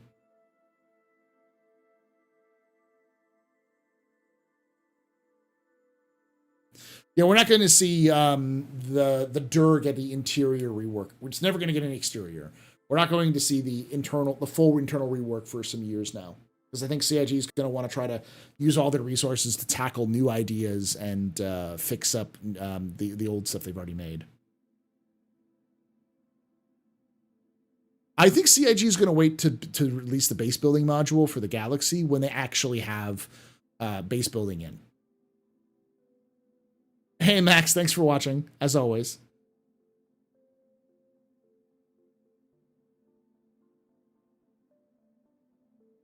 What system do you think will most resemble the political situation of the Fallout games? There is... Oh, gosh, what is it called? Other than Pyro? I think Pyro, actually. Pyro is probably the closest to the Fallout. A bunch of different factions vying for power, a couple of them gaining power through political intrigue. Pyro is probably the closest. Plus random bursts of radiation that happens every so often. Pyro, almost certainly. We don't see an NCR or a Legion or a Brotherhood of Steel, but, you know. The New Vegas system. Yeah, something like that. Nyx is close, but Nyx isn't violent enough to be Fallout.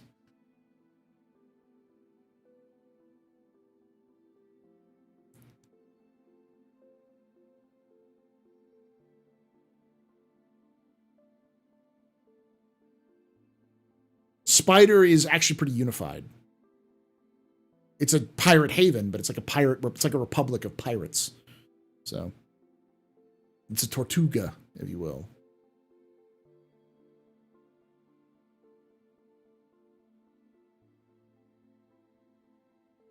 Yeah, I've seen some of the images from the Fallout TV show.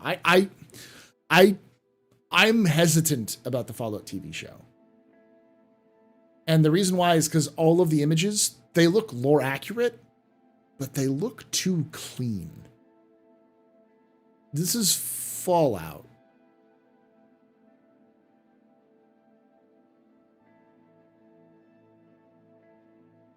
There is a Nyx jump point in Pyro, correct? Nyx also has other jump points as well, but yes. So Spider's like Pirates of the Caribbean to a degree, yeah. The Fallout TV show sounds like the Halo TV show all again. I haven't heard any of the rumors about the story, but I wouldn't be surprised. They did like the makeup for the ghoul that they showed was really good, and the armor is very accurate to the games. For the power armor is. Even the initiates from the BOS initiates look pretty accurate. Same with the vault suits. Like all of the details they're getting right. The question is, why is it so clean? I saw Oxford cover that. He pointed out that the Vanity Fair had the Brotherhood of Steel was bringing law and order to the wasteland. That's a huge red flag for me. That's very Fallout 3. That's the Lion's Pride Fallout, Brotherhood, which isn't very well loved.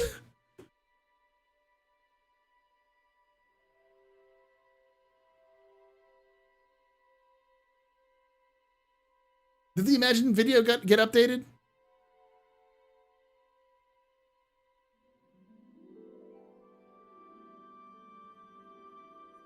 So far we're comparing pop culture to solar systems. We have Pyro equals Fallout games, Spider equals Pirates of the Caribbean. If you're gonna go even further, I would say Ellis is I don't know how to put it, because it's like a Gran Turismo game. It's basically because it's most of its focus is around the Murray Cup, which takes up most of the system, but it's a huge system with multiple different biomes and stuff like that. So maybe the pics are both bomb drops. They have Brotherhood of Steel logos on them. The logo that was used by the new United States is not, or not the United States, the United States, I think. it's the star and the 13 stars around it. The like main star with the 13 stars around it. They have the Brotherhood of Steel cogs and sword. So Forza, yeah. Redder is Harry Potter. I could see that, yeah. So this is a live product, says Todd Pappy. What do you think about that statement? It is. It's a live environment. CIG has, for years, legally argued in court that it's a released game.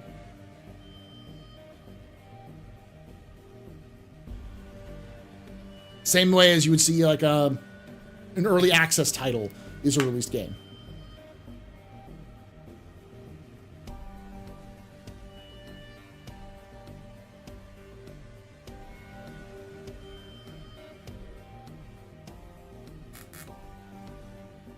Yeah, like, there's a couple things that you have to learn about me.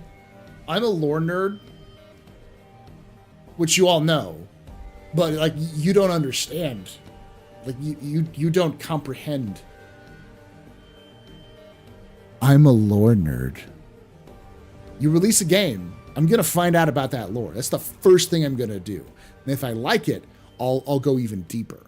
So Fallout, Halo, Star Wars, to a degree. I'm not as much into Star Wars just because Star Wars has so many dead-end paths that don't go anywhere.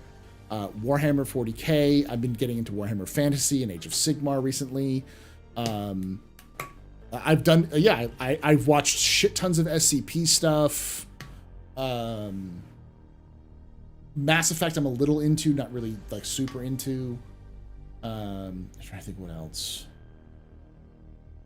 Star Trek. Yeah, I'm like, again, probably more into Star Trek lore than I am into Star Wars lore, but I get it. Now he says we're a live product. We are a live product. Like, Star Citizen is a live product. It's a live, what do they call? I hate the lore in Star Trek. I love Star Trek lore. Did you ever think about playing that SCP 5K game? 5K, I don't know what that is. You see that Flash Shits is starting to get its own "This Isn't Warhammer, Please Don't Sue Us" GW animated series? I didn't know that, no.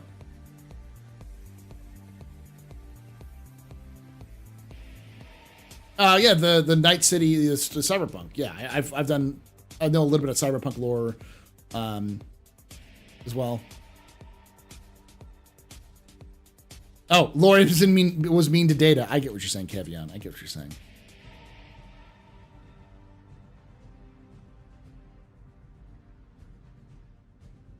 I don't know enough about Elite Dangerous lore. I've been offered to learn it a little bit, but what I do understand makes me mad because, like, I look at Elite Dangerous lore and I'm like, wait, you've got these really in deep like factions with their own backstories and history and their own kind of narratives, and you've done nothing with them. Frontier. What the fuck? This is your game. You have all of these factions. You just need to build a good, solid foundation, which they did, and then tell the story of these factions, and you've got yourself a game. But they didn't want to do that. I don't have the patience for Soulsborne lore. Yeah, Pondsmith's great. I actually grew up in the area where you know, around the time when Cyberpunk was big. So like Games of Berkeley was like the place that you'd go to if you're in the East Bay, and he was there a lot. For those of you who are in the San Francisco Bay Area, probably have heard of Games of Berkeley for that reason. It's a pretty famous like hobby shop. It's what got me into Warhammer when I was 12. Did they publish anything on the Star Atlas lore? Not that I know of. It feels like Frontier doesn't have the staff or the money to go crazy with lore. They don't, but I think that would have made them more money, but I don't think they wanted to. It's a tactical hoarder shooter in the same vein as Ready or Not or Ground Branch where you play as a group of operators who enter SCP's facility and take down an SCP gone rogue. That's SCP-5K. It's really good. You go after new and established SCPs. Oh, interesting. I'll have to take a look at it.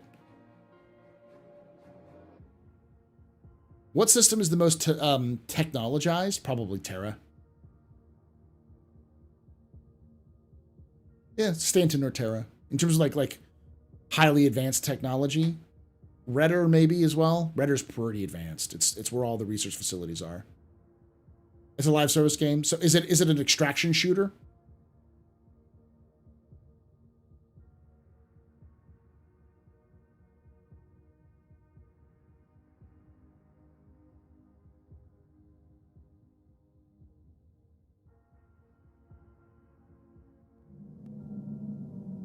You can take away my spaceship.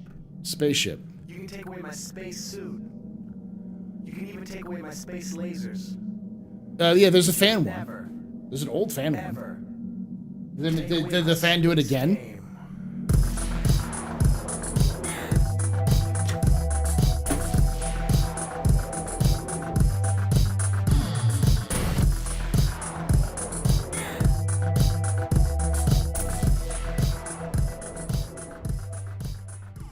Shanks 4 Giggles just resubscribed for 6 months. Thank you so much for that 6 months of subscription of Twitch Prime there, Shanks. You're a very important pupper, very impressive pisser, very pedestrian. This is your fault. The return drinking night. Shots and cheers in chat, y'all. Shots and cheers. The lore is lacking in one sense, but I think it's pretty solid in another. The story unfolds slowly in the background, simulation alongside FDev's manual injection to story beats at times. Boot up the game once a week, and I listen to the in-game galactic radio events. Affect the story and politics changes slowly. I think the problem that Elite has is that it's too big. It's very difficult to tell a compelling story in your entire world when you have that massive of a universe. Yes, he's bringing it back. Okay, so we're gonna watch that before we leave.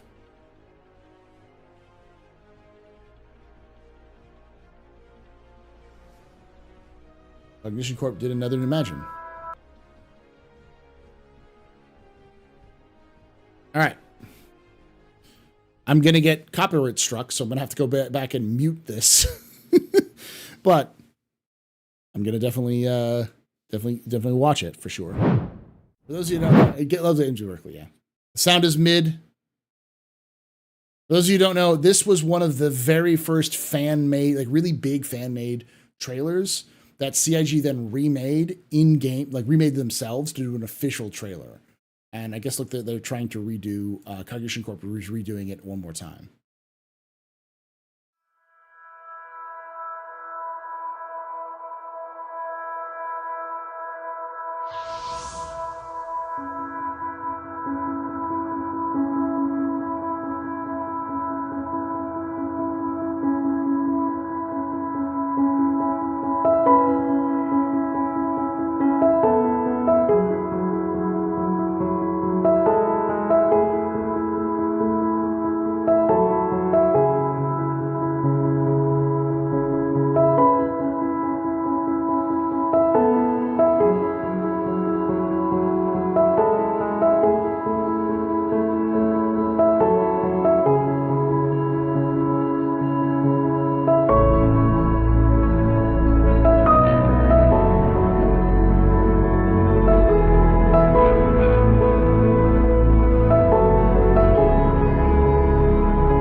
they took the original, not the original, the CIG made one and redid that one. That's pretty good.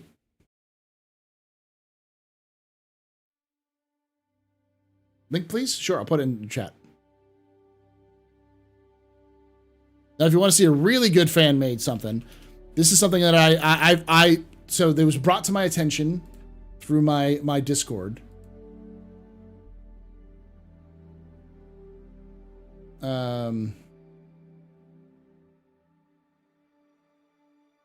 Let's see. This is from a creator called Fatbird.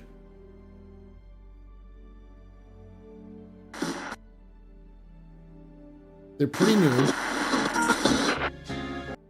They currently have only 79 subscribers. To give you this, they are their kind of bio says that they're actually a cinematographer, and they started doing content for video games pretty recently. And Star Citizen is the game that they seem to be focusing on right now. So this is called Welcome to Pyro.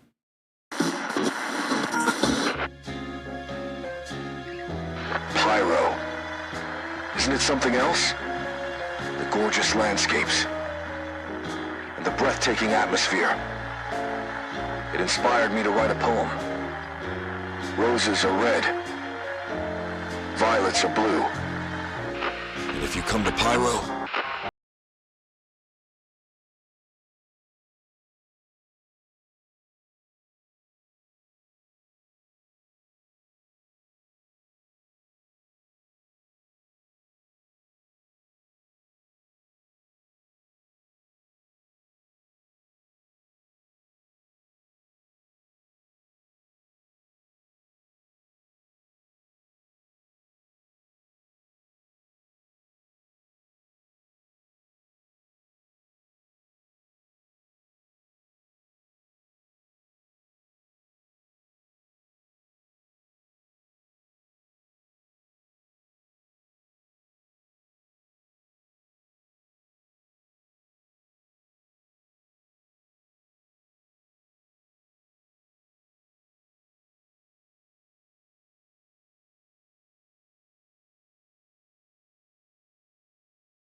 Good. No. I think that's a better Pyro trailer than CIG's made.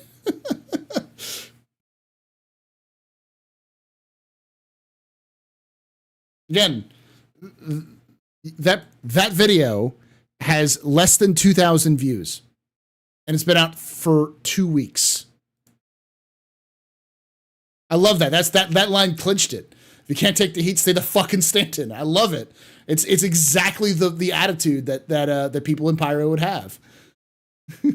I'm giving you the link to his YouTube channel on both places. Go subscribe to him.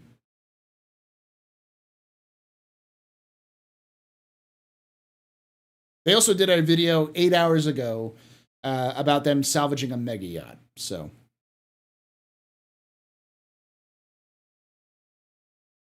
Which is actually really good too.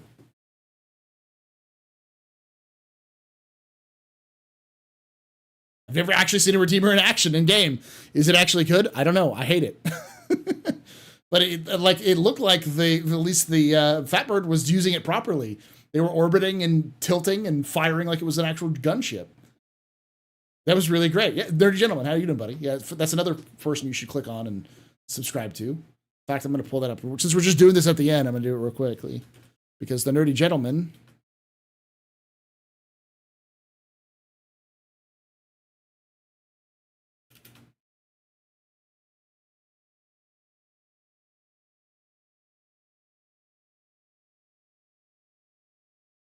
did a fantastic song, which I'm going to put up here, which you should all go watch as well. I'm going to put this up here.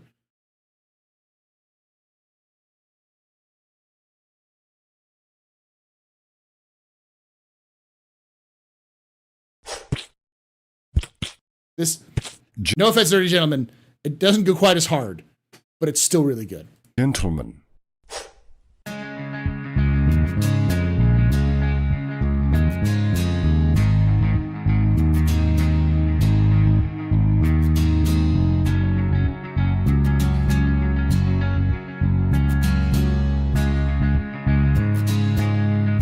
Well, I'm moving to Pyro.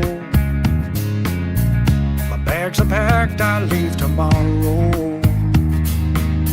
There's nothing left behind but sorrow. I've had to beg, steal, and borrow, but now I'm on my way. Hey, so I'm moving to Pyro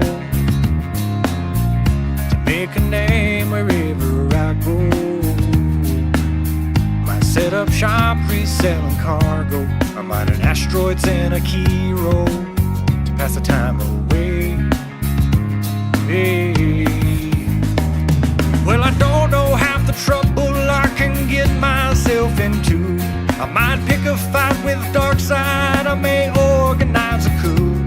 Or maybe join up with the Mongrels and lead a pirate boarding crew.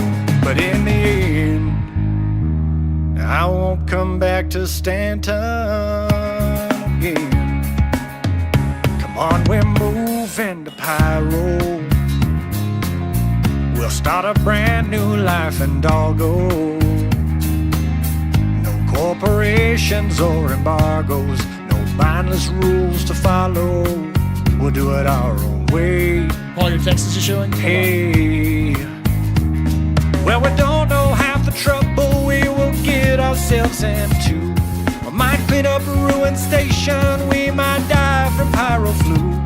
Maybe build a brand new nation so that you can join us too.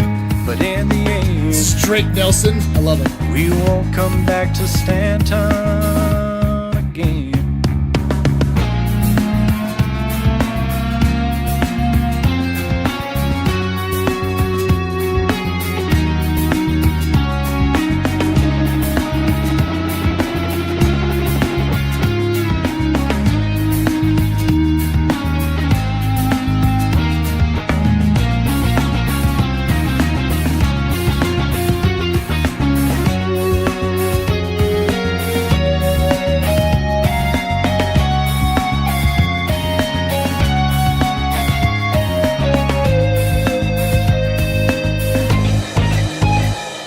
That was fire.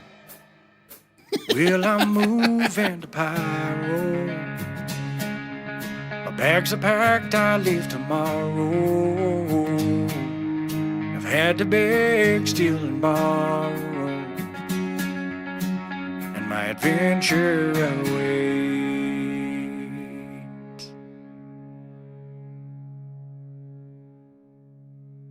So yes, as Mary Jen was saying, they do these songs in different styles, and each style has their own kind of backstory. The one you tagged me in a while ago, let's see if we can find it real quick, was really cool. I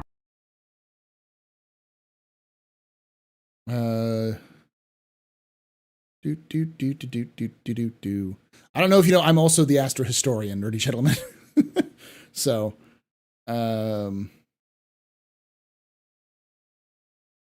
yeah, so this is the other one. It's a protest song. Gentlemen.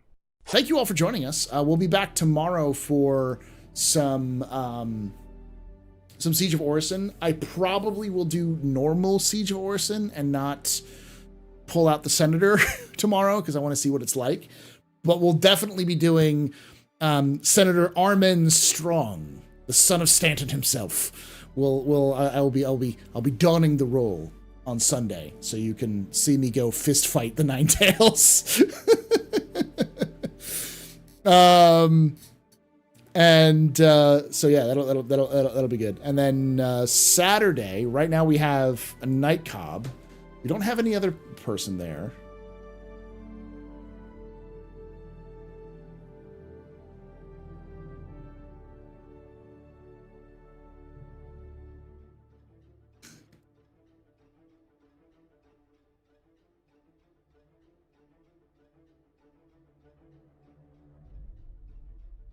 I'm looking at this right now. See if anybody wanted to hop in since then.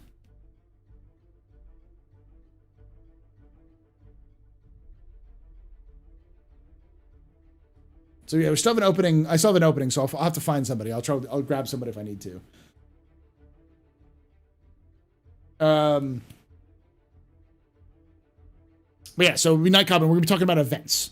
The theme is events in the sense of like in-game events like IAE and Invictus, but also things like Siege of Orison, and like the what it is right now, what it should be in the future. We've kind of done something like that in the past, but it's going to be kind of more focused on that. And Nightcap come in, so we'll probably talk a little bit about like how could CIG make them more in depth and give them more kind of thing, you know, in general. So.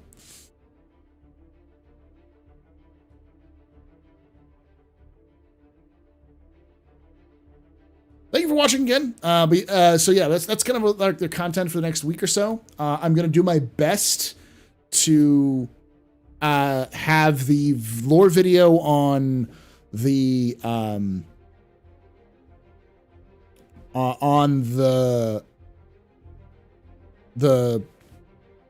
religions of the UEE or religions of Star Citizen out on Saturday, but we'll see.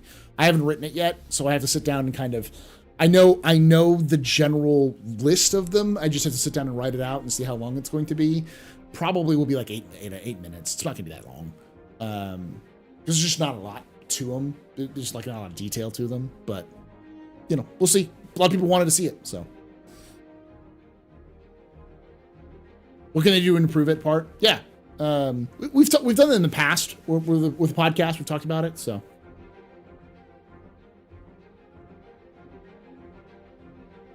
Also, you must include the made-up religion I made, the 30K of the 30Kers. I'll mention a couple of the community religions that exist, for sure.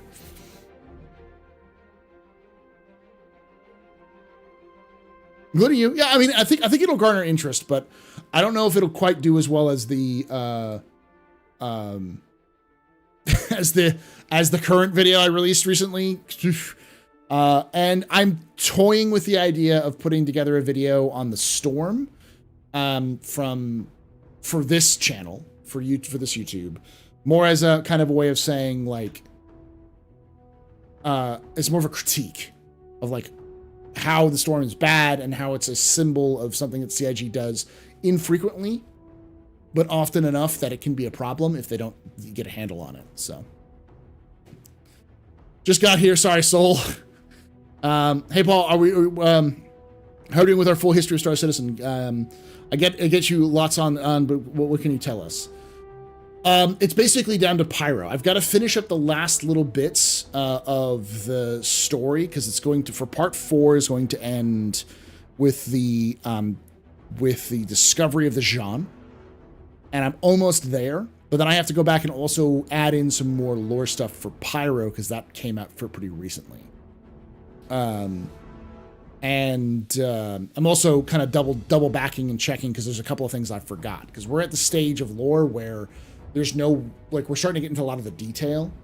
And then like the next one for part 5 will just be the lore build up between the discovery of the Jean and the First Tavaran War to give you the context. And that's like 10 years. So we're getting to the point where like the lore starts to really build and it's scattered all over the place. So that's the hard part is like every time I look at it, I'm like, oh, I forgot this system. I forgot this system.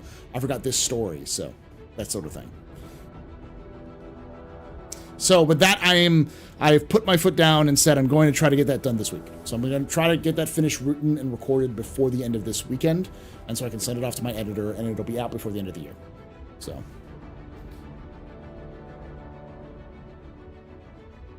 Thanks again, though. I'll be back tomorrow for some Siege of Orison, so if you want to join me for that, feel free. I'll be starting at the same time, around 8 p.m. Eastern, 7 p.m. Central, 5 p.m. Pacific. Going for about 3 or 4 hours and then calling it, so. Also, I wanted to say the Cargo Wardens you did was amazing. Thank you. A lot of people like it. It's one of those things where CIG never actually talked about it. It's not like a thing that they mention, but they mention enough around it that it's obviously a thing that happened. But I think the reason why they haven't ever mentioned it is because they're still filling out so much of the lore that they don't want to write it everything in the corner. Be like, oh yeah, no cargo ships came out before the hull that saved everything. Like, because that would put them in a corner that they couldn't write out of if they wanted to make a Mezzer era cargo ship that was made by Aegis. Like, they couldn't, they would be kind of off of that, so.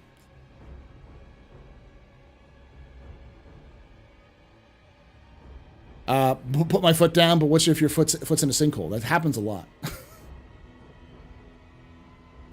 Well, thank you again. Like I say every time, hope to see you someday in the black.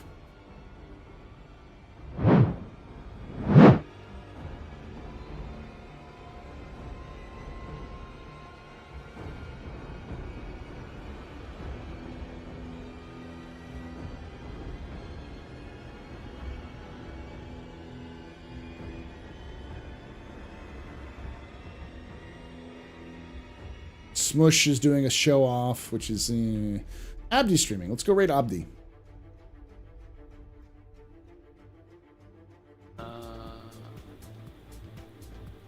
Hey, I don't see a platform timer. Royce, good to see you. How you doing, buddy? He's back. Yo, Meg, why are you here? Go hang out with Kai. Get out of here. See y'all. I see him, bro. He's limping. He is limping. So Apollo